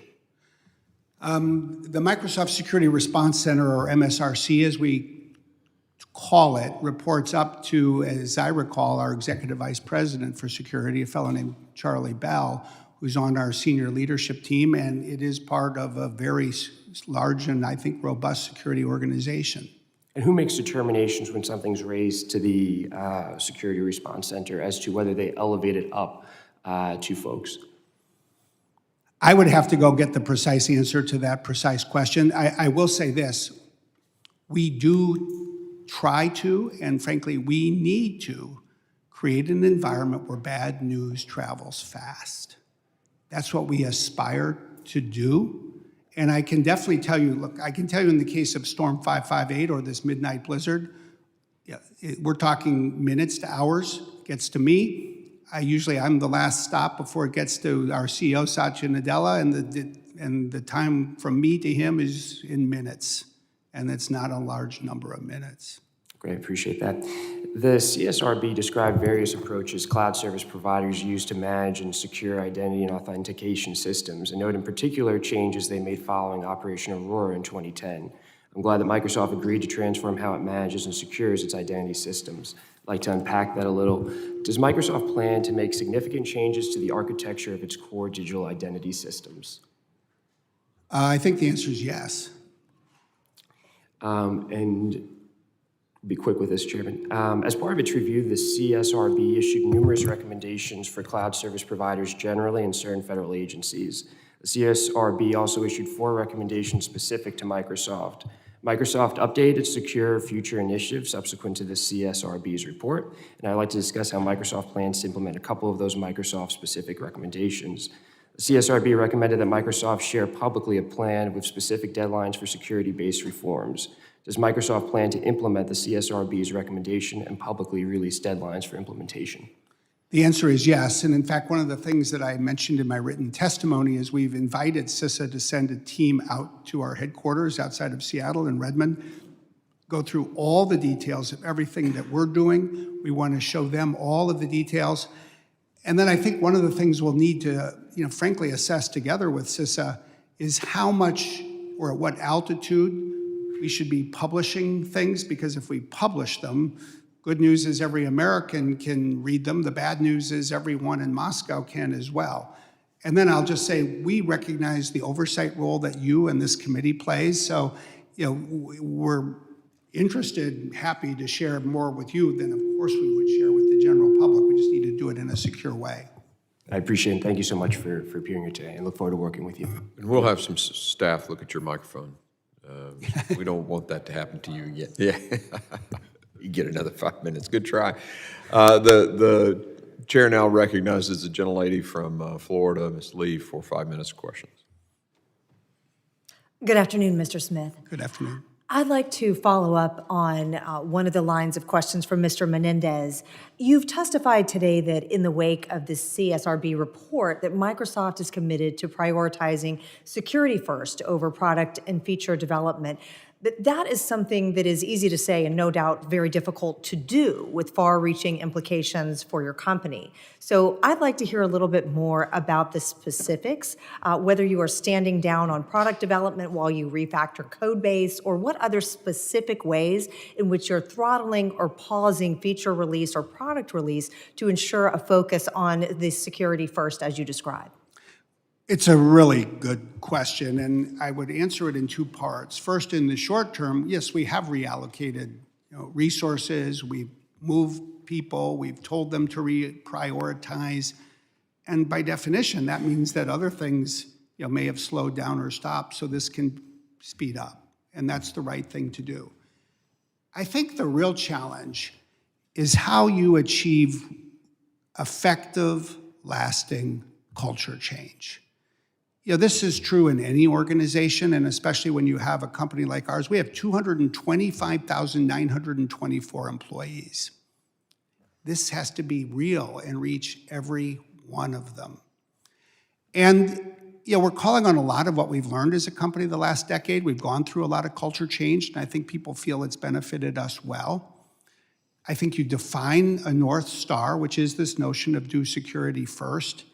You then have to change your accountability mechanisms, and that's why compensation is so important. But fundamentally, what we're really gravitating towards is to treat security as the highest priority in quality. So would it be correct to say, then, that you've reallocated people and resources in furtherance of that objective? Yes. And has it also affected your revenue projections, I would think? I would say so far, I'm not aware of it changing any of our revenue projections. Let me just put it this way. I was in Stockholm last Monday. This is a country that, as you know, has just joined NATO. And I met with about 25 customers, government customers, corporate customers. And what I found was really interesting. They asked a lot of tough questions, as you all are. Bad news for the folks who want to sell Plan B, they don't want to switch. They want us to get it right. And we have to get it right to deserve their business. But I think they see that we really are committed to doing that. I know it's come up a couple of times today, but I'd like to return to a discussion of the recently released recall feature. You mentioned security by default, but that endeavor is something that, if I understand correctly, presented a security exposure for users who might not have understood the nature of how it operated. So I'd like to hear more about how the status of that product rollout and how it is consistent with the security first approach and what's being done to make sure users are aware of the potential exposures or risks from using it. Yeah, I think I would start with this product hasn't yet been launched, the feature hasn't yet been finished, and we've had a process to share information and take lots of feedback. We've designed it so it's off by default, so that people have to choose to turn it on, and we can share information with them before they make that decision. We've designed the feature so that the information always stays on one's own PC. It doesn't go to Microsoft, it doesn't go anywhere else. We've combined it with a hardening of the security in Windows for every part of the computer and not just this feature alone. And then we've added additional features that encrypt data, that decrypt it just in time. So we're trying to take a very comprehensive approach to addressing all of the security and privacy issues as well. And we're trying to do it in a dialogue. Because when you do create technology, I think one of the mistakes you can make is to think that you have all the answers. You only get to the best answers when you have these kinds of collective and public conversations. So in an attempt to comply with the chairman's guidance, I'll touch on my last question, which is a bit of a shift in gears, and that is, I'd like to hear more about one of the things that was identified in the report as an area in need of improvement was victim notification. So I'd like for you to elaborate a little bit more on your thoughts and going forward plan on how to improve victim notification. Let me try briefly to address this, because this is a really important topic, and it's a hard one for us and everybody. When we find that someone has been a victim of an attack, it doesn't mean that the fault was ours, it's just that our threat detection system may have found it. We need to let them know. Well, how do you let somebody know? If it's an enterprise, we probably have a connection. There's probably somebody there we can call. But if it's a consumer, like a consumer-based email system, we don't necessarily know who the human is. We just have an email address. So we send an email. There was a member of Congress we sent an email to last year. That member of Congress did what you sort of expect. They said, well, that's not really Microsoft, is it? It's spam. And then we call somebody. Believe me, we've called people and they say, oh, give me a break. You're not Microsoft. You're just one more, fraud enterprise. That's the world in which we live. And so the CSRB report has a great recommendation on this. It's to create the equivalent of the Amber Alert. But it will require support from Congress, that CISA lead this, that the tech sector and probably the telecommunications companies and the phone makers and the phone operating system makers all come together. This would be a huge step forward. Gentlelady yields. I now recognize Mr. Swazi for his 5 minutes of testimony. Thank you, Mr. Chairman. I want to thank you and the ranking member for holding this hearing. Holding Microsoft accountable is a good idea, and I think that Mr. Smith has demonstrated he's taken his father's advice. I think you said it was your father that said nobody ever died by using humility. I don't know if he said it, but he's still alive today. He's probably watching this, for gosh sakes. Well, it is definitely something he taught me. You've definitely taken accountability here today, and we appreciate that. And let me just ask, what percentage of Microsoft's business comes from governments? If I had to guess, it's less than 10% globally. And so what percentage of it is from just the federal government itself? Not that much. We love the federal government. It is a big customer. It's one of our biggest, and it's the one that we're most devoted to, but it's not the big source of our revenue. Couple percent. So you mentioned earlier that there are 300 million cyber attacks a day. Are the sources from state-sponsored adversaries of ours like China, Russia, Iran, and Korea? Is it from organized crime, or is it from individuals who are doing this? I would say most of it comes either from those 4 nation states or ransomware operators. We track over 300 organizations, and those 300 account for by far the highest percentage. So can you give a percentage for how much is from the state actors versus the ransomware people? Or the state actors sometimes ransomware activists also? I can. I'm forgetting off the top of my head, but we can easily get that to you. Yeah, I will say, in addition to being a substantial percentage, they're by far the most sophisticated and serious. So my big concern for our country is how divided we are. And our country's divided because of our members of Congress. There's 435 of us. 380 of them are in safe seats, so they don't have to worry about the people per se. They only have to worry about the people in primaries. So they pander to their base. So that divides us. And then social media, the people who get the most attention on social media, people say the most extreme things. And then cable news, Tucker Carlson was the most followed person on Fox before he left. Rachel Maddow, They've got 4 million viewers, 3 million viewers. They're kind of playing to the extremes. But our foreign adversaries, Chinese Communist Party, Russia, Iran, and North Korea, are taking disinformation and trying to divide us every day by taking messages that we're fighting about already and blowing them up bigger than ever.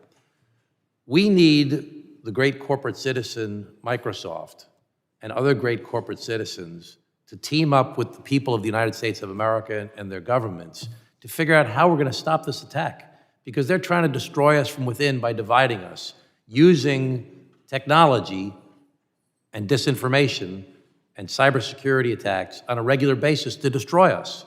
So what can we do to team up more effectively? And what are the partners other than the United States government and Microsoft should we try and bring into this partnership to try and save our country from this division that is being exacerbated by our foreign adversaries? Well, there's lots of great companies in our industry that are doing great things, you know, in all areas of the industry. And the good news is, especially there's this extraordinary CISO, Chief Information Security Officer community, where people work together across industry boundaries. But we need to advise the public about what's happening. Exactly. And I think we need processes to do that. And I would say at the end of the day, look, I think the point you just made is maybe the most important point that could be made at this hearing, because the greatest threat to this country in this space comes if our adversaries coordinate and unite, and we should assume that they not only can, but they will. They are. And the greatest weakness of this country is that we're divided, not just politically, but in the industry as well. And we just always have to remember that if we can find a way to summon the ability to work together, you all, if you can work together across the aisle, and we in our industry can work across the industry, and then we unite together with new processes that are probably government-sponsored, and some of them exist, including through CISA, so we can do what you just described, and among other things, help people learn, and also take the steps to hold these adversaries accountable so we can start to change what they are doing. Thank you, Mr. Smith. That's what we Mr. need. Chairman, Ms. Chairman, I'd like to participate in an effort by this committee, bipartisan, in some way, working with industry to come together as a team to figure out what we can do as a country to identify these threats, notify the public as to what's happening to them on a regular basis, and how we as a country, corporate, public-private partnership, can unite to fight against our foreign adversaries that are trying to destroy our country. Thank you, Mr. Smith. The gentleman yields back. Thank you, Mr. Swazi. The gentleman from Texas is recognized for 5 minutes. Thank you, Madam Chairman. Good afternoon, Mr. Smith. Let's just chat a bit 5-10 years downstream. Tell me how Microsoft secures the network from nefarious or bad actors globally. What is the, and I won't say end game because I don't ever think there's going to be a finish line when it comes to just the artificial intelligence, machine learning, or the cyberspace.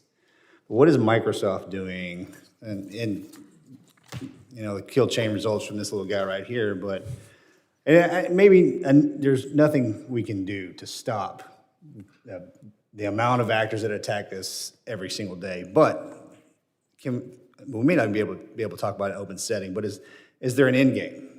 Is there a way to secure the network where bad actors cannot have these breaches?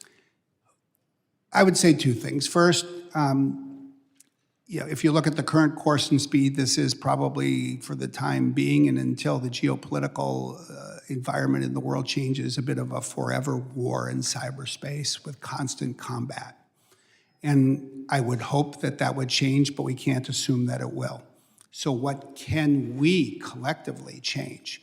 Well, first at Microsoft, I would not just hope, but fundamentally believe that, say, 5 years from now, we're going to have production systems, engineering systems, networking, identity systems that make it extraordinarily difficult and just beyond the economic reach of our most sophisticated and well-resourced adversaries to attack and breach. Is that moving the infrastructure completely to a cloud-based system?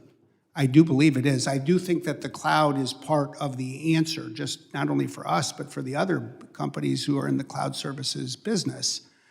And I think that, in addition to what we do as a company, I would hope Look, just as we learn from our competitors, and that's a good thing, that we'll share what we're learning and our competitors will adapt as well. I think the thing we're going to have to do the most to internalize is just recognize that we'll do a lot of good things. Let's say we do every single thing that the CSRB has recommended, because that's what we are going to do. It won't be enough, because 2 years from now, our adversaries will have done more. So what we need to create is a process where we collectively always learn from what is happening. We do a better job of anticipating and predicting. And I do think that AI will be one of the great game changers, and we need to ensure that AI benefits the United States and our allies and the defense of people at a faster rate than it can be used by our foes to attack them. Inevitably, it's going to be the human variable that's removed from the cybersecurity space, and it's inevitably going to be completely AI-based. Is that a fair statement? I am very... sheer there's a word out there I'm looking for, but I don't have it. Computation-based. I'm sorry. You know, the computer systems are the ones going to be running forward with this, which they already do. Let me just say, I am optimistic about what AI can do to strengthen cybersecurity defenses, but I think sometimes people in the world of technology actually run the risk of underestimating the power of people. What we should really bet on. Let me say out loud, as a congressional member, I would never do that. I want everybody to know that. What we should bet on and what we should pursue as a country and as an industry is the opportunity to enable people to stand on the shoulders of better technology. And if we can do that with AI, if that's the stronger foundation, we will enable our people, especially in this profession, to achieve so much more.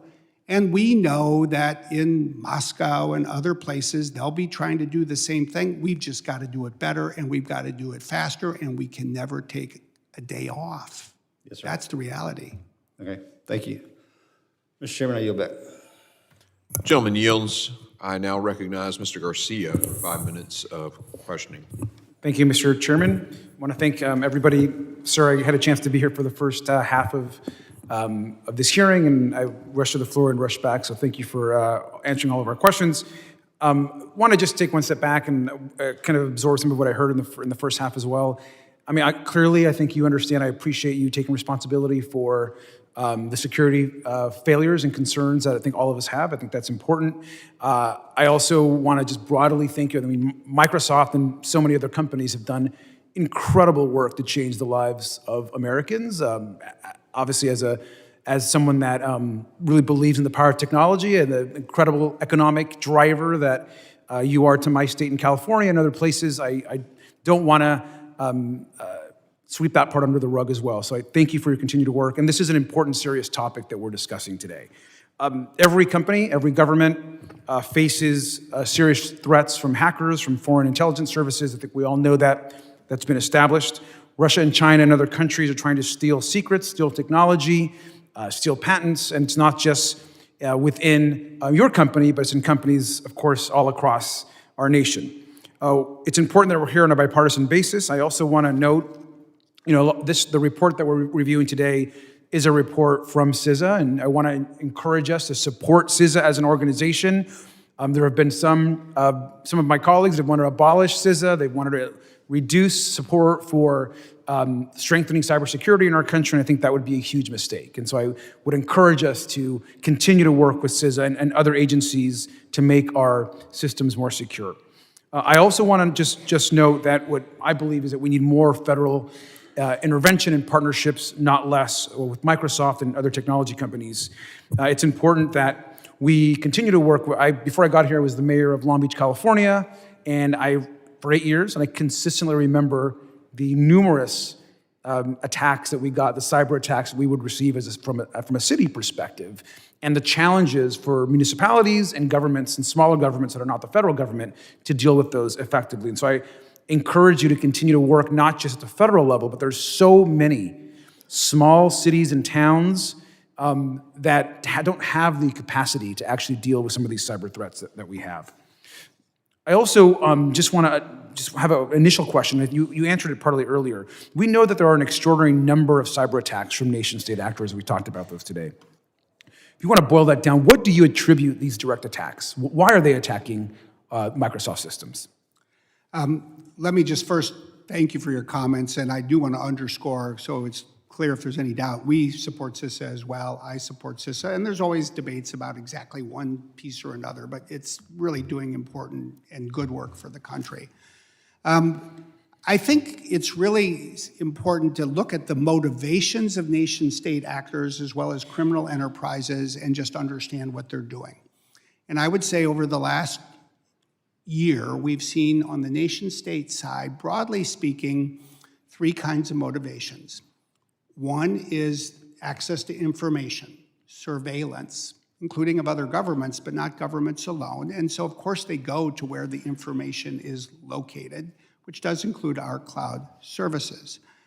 The second, and I think this is extraordinarily disconcerting, is we've seen from China in particular, this pre-positioning of so-called web shells, think of it as tunnels, into our water system, our electrical grid, into the air traffic control system, the kind of thing that you look at and you say this is only useful for one thing, and that's they have it in place in the event of a war or hostilities. The third thing that you see from nation states is something that is very unique to North Korea. They have a very different approach to budgeting. They let ministries employ hackers, and then the ministries work to steal money, and then the ministries get to keep the money that they get. So it's an oddity. That's the nation-state side. And think about those. And briefly, sir, because I want to ask one more question with remaining my time, but continue. Okay. On ransomware, it's all about making money, That's right. Unfortunately. No, I appreciate that. And I just want to take a moment to also commend the State Department Security Operations. They've been involved with you and a lot of other organizations. Their infrastructure, which needs to be strengthened, does a lot of this work, and so I want to uplift them as well. Lastly, I wanted to mention, in the CSRB report, there was a recommendation to create some type of Amber Alert system, some kind of notification system. We're all concerned about these cybersecurity threats. Does Microsoft support this recommendation, and can you expand a little bit on that? Yes, and I was talking about this a little bit when you had to leave. I think it could be extraordinarily helpful for our entire industry, for everybody who uses technology, for consumers in particular. I hope that we will find a way to work together to make it a reality. Well, thank you. I yield back. Gentleman yields. I now recognize Mr. Strong for 5 minutes of questioning. Mr. Smith, I appreciate you being here today, and most of all, I appreciate your humbleness. We've had people sit right before this committee, cabinet members, tell us that the southern border, that they've got it under control, and 3 years later, 3.5 years later, they sit right there and tell us that more than 10 million people have illegally crossed that southern border. So you've served Microsoft well today, and I appreciate how you presented yourself. Yeah. As you may know, I also serve on the House Armed Services Committee, and specifically the Cyber Information Technologies and Innovation Subcommittee. I'm aware of the DoD's cyber challenges and needs. The recent cyber attacks impacting Microsoft demonstrate how vulnerabilities within a single vendor can be exploited to gain access to sensitive information and systems, potentially compromising national security. Can you please explain, from your perspective, the risk posed by the DoD's reliance on a single source vendor? Well, I guess the first thing I would say is, I don't see the DoD moving to rely on anybody as a single source in the technology space. There's a lot of competition that's alive and well at the DoD, and I think that's a good thing. And then the other thing I would say is, just as there is risk in relying on one vendor, there's risks in relying on multiple vendors. I would still rely on multiple, so I don't want anybody to be thinking I'm saying something I'm not. But when you have what we call a heterogeneous environment, meaning technology from lots of different suppliers, you create a lot of different seams. So then you need to have technology and people who can knit it all together. And then the thing we should remember is that a lot of what, say, the SVR, the Russian Foreign Intelligence Agency does, or the GRU, their military, they look for the seams because those are the places that are easiest for them to get in. So fundamentally, whether you have one vendor or several, the challenge is similar. We all need to work together and just keep making progress. Thank you. Would you agree that the vendor responsible for developing and running hardware and software programs for the DoD should not be the same vendor responsible for testing, security, conducting security audits, or reporting on security? I'd want to think a little bit about the precise formulation of your question. It's a very good one. Mostly what I would say is I think it's well thought out to focus on testing of solutions and how you have, it's almost a first principle in governance, I would say, as somebody who's responsible for a lot of the governance at Microsoft. You want checks and balances. If one group is performing, you want a separate group to be auditing and assessing. And I think that's true in a company. It's maybe even more necessary in a government. I agree. My friend from New York briefly touched on this. Specifically, what are the security implications of China and other potential threat actors having access into your network for so long? What is the threat of that? You know, thank goodness it was discovered. Yeah. But what is the threat do you see for them being in your system for so long without being noticed? Yeah, I would just like to qualify a little bit of the premise, because I noticed in some of the questions that were floating around this week that people suggested that because the Chinese had acquired this key in 2021 and we didn't find it until 2023, that they must have had access for 2 years. I think that in fact, they kept it in storage until they were ready to use it, knowing that once they did, it would likely be discovered quickly. Thank you. And that leads to my next question. Are the Chinese still able to access Microsoft's corporate network today? No, not with anything they did before, and we'll do everything we can to ensure that they don't get in any other way. Thank you. And again, I thank you for the way that you've represented yourself and your company today. Mr. Chairman, I yield back. Gentleman yields. I now recognize Mr. Crane for 5 minutes questioning. Thank you, Mr. Chairman. Mr. Smith, thank you for preparing and coming before the Homeland Security Committee today. Mr. Smith, you're the president of Microsoft, is that correct? That's correct. You're here today to discuss some leaks and vulnerabilities that Microsoft has had in the past and what you guys are going to do to fix them in the future, is that correct? Yes, that's right. Mr. Smith, you said earlier in the hearing that some of your competitors are in this very hearing room, is that correct?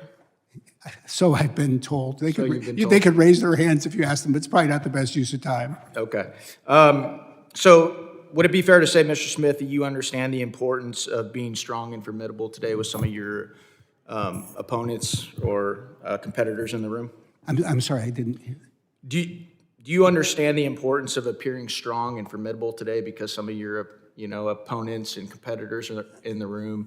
I think the reason that, I don't know if I would use the word strong or formidable. I think the reason we need to be responsible and resolute is because of our adversaries abroad, not so much the competition in the industry. How about this, Mr. Smith? Have you ever heard the saying that weakness is provocative? I've heard similar things. I don't know if I've heard that one in particular, but I understand it. Well, you're running one of the most powerful corporations in the world, so I'm sure that that's something that's not completely alien to you, right? Yeah, it's those, let me put it this way. Size brings power, but mostly what it brings is responsibility. I would much rather focus on the need to be responsible than Okay, fair enough. anything else. Mr. Smith, would you say that attacks against the United States in the cyber field have increased in the last couple of years? Absolutely. Didn't you say in your testimony earlier, sir, that it felt like it was open season?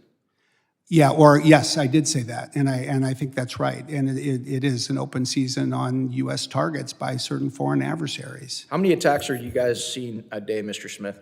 I had the precise number in my written testimony, what I've been saying here, which is reflected there is more than 300 million per day. 300 million per day? Yes. Wow.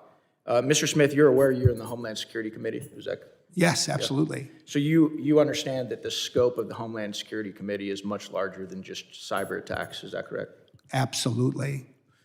Good. Are you aware, Mr. Smith, that there was reporting just this last week that 8 individuals with ties to ISIS were arrested this week in multiple U.S. cities? Did you hear that story? Actually, I was not until you just told me. Okay, well, that happened this week. How about this one, Mr. Smith? Are you aware of the reporting that Russian ships were 30 miles off the coast of Florida just this week as well?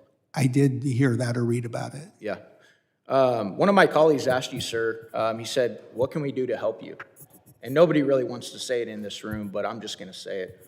One of the things that we can do to help you is actually get stronger leadership that's respected around the world. That's actually one of the big problems here. And I think everybody in this room actually knows that. And so that is one of the things that I think that we're going to be doing. But the other thing I wanted to point out, Mr. Smith, is this isn't an isolated incident, right? All these increased cyber attacks that we're seeing, right? We're seeing attacks across the board, and everybody in this room knows it. We're seeing it at the border. We're seeing Russian ships off the coast of Florida. Just this week, 8 individuals with affiliation to ISIS were captured in multiple U.S. cities.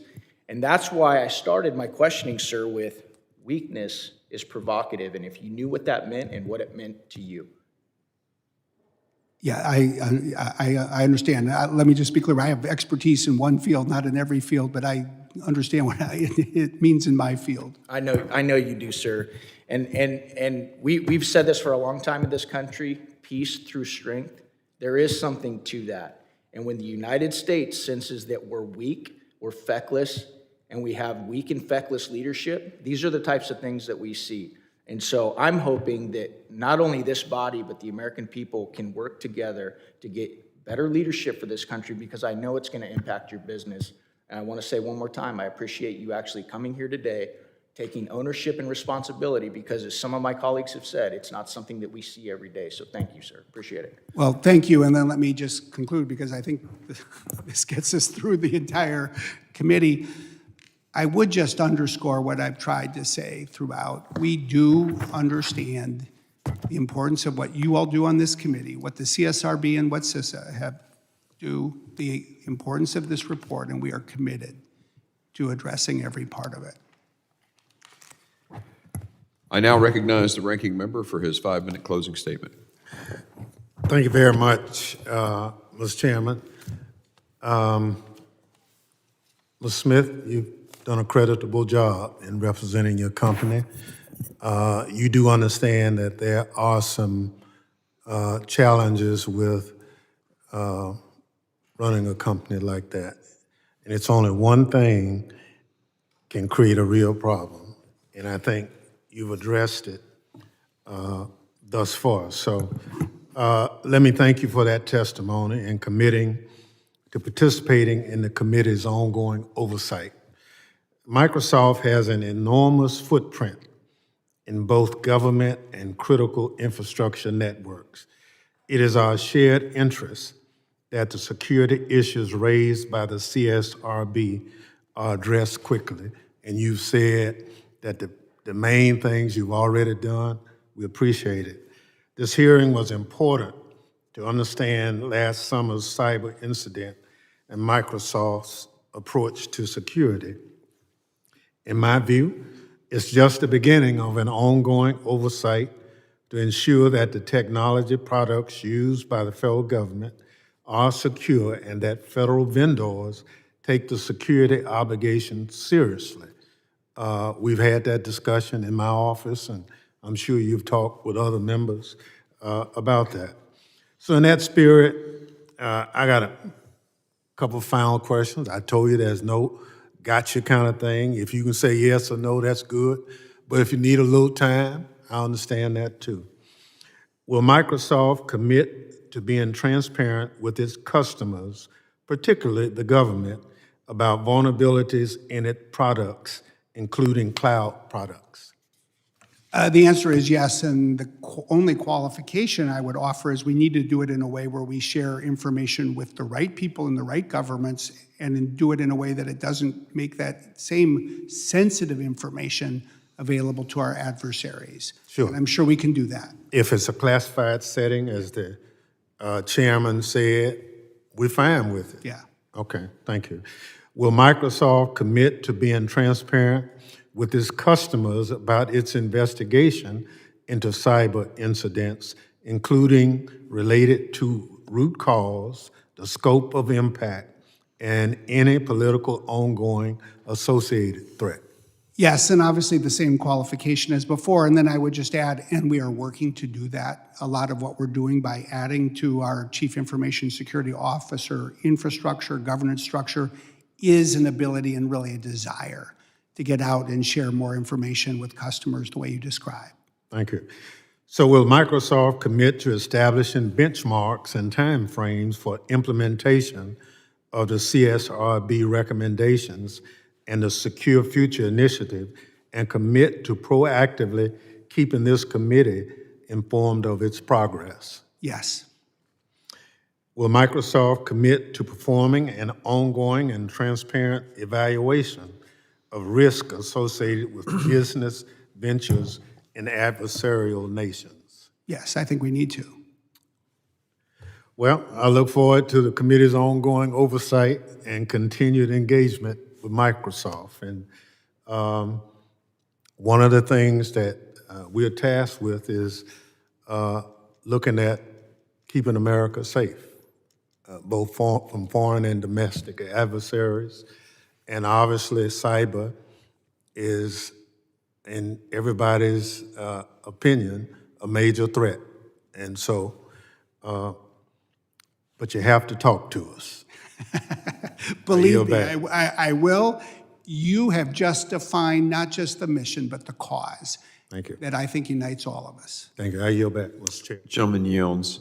Thank you, Mr. Smith, for coming today, and I'll talk a little bit more about that. I also want to thank our members for what I think was a very collaborative and cooperative, good tone set of questions. We had, some important things to do here. Ask questions of accountability and to determine the responsiveness of the company to the report. But we also had to protect, because the bad guys are watching. And so we had to be careful. I want to thank you, too, for the time you've spent in our office just going over some of this stuff as well.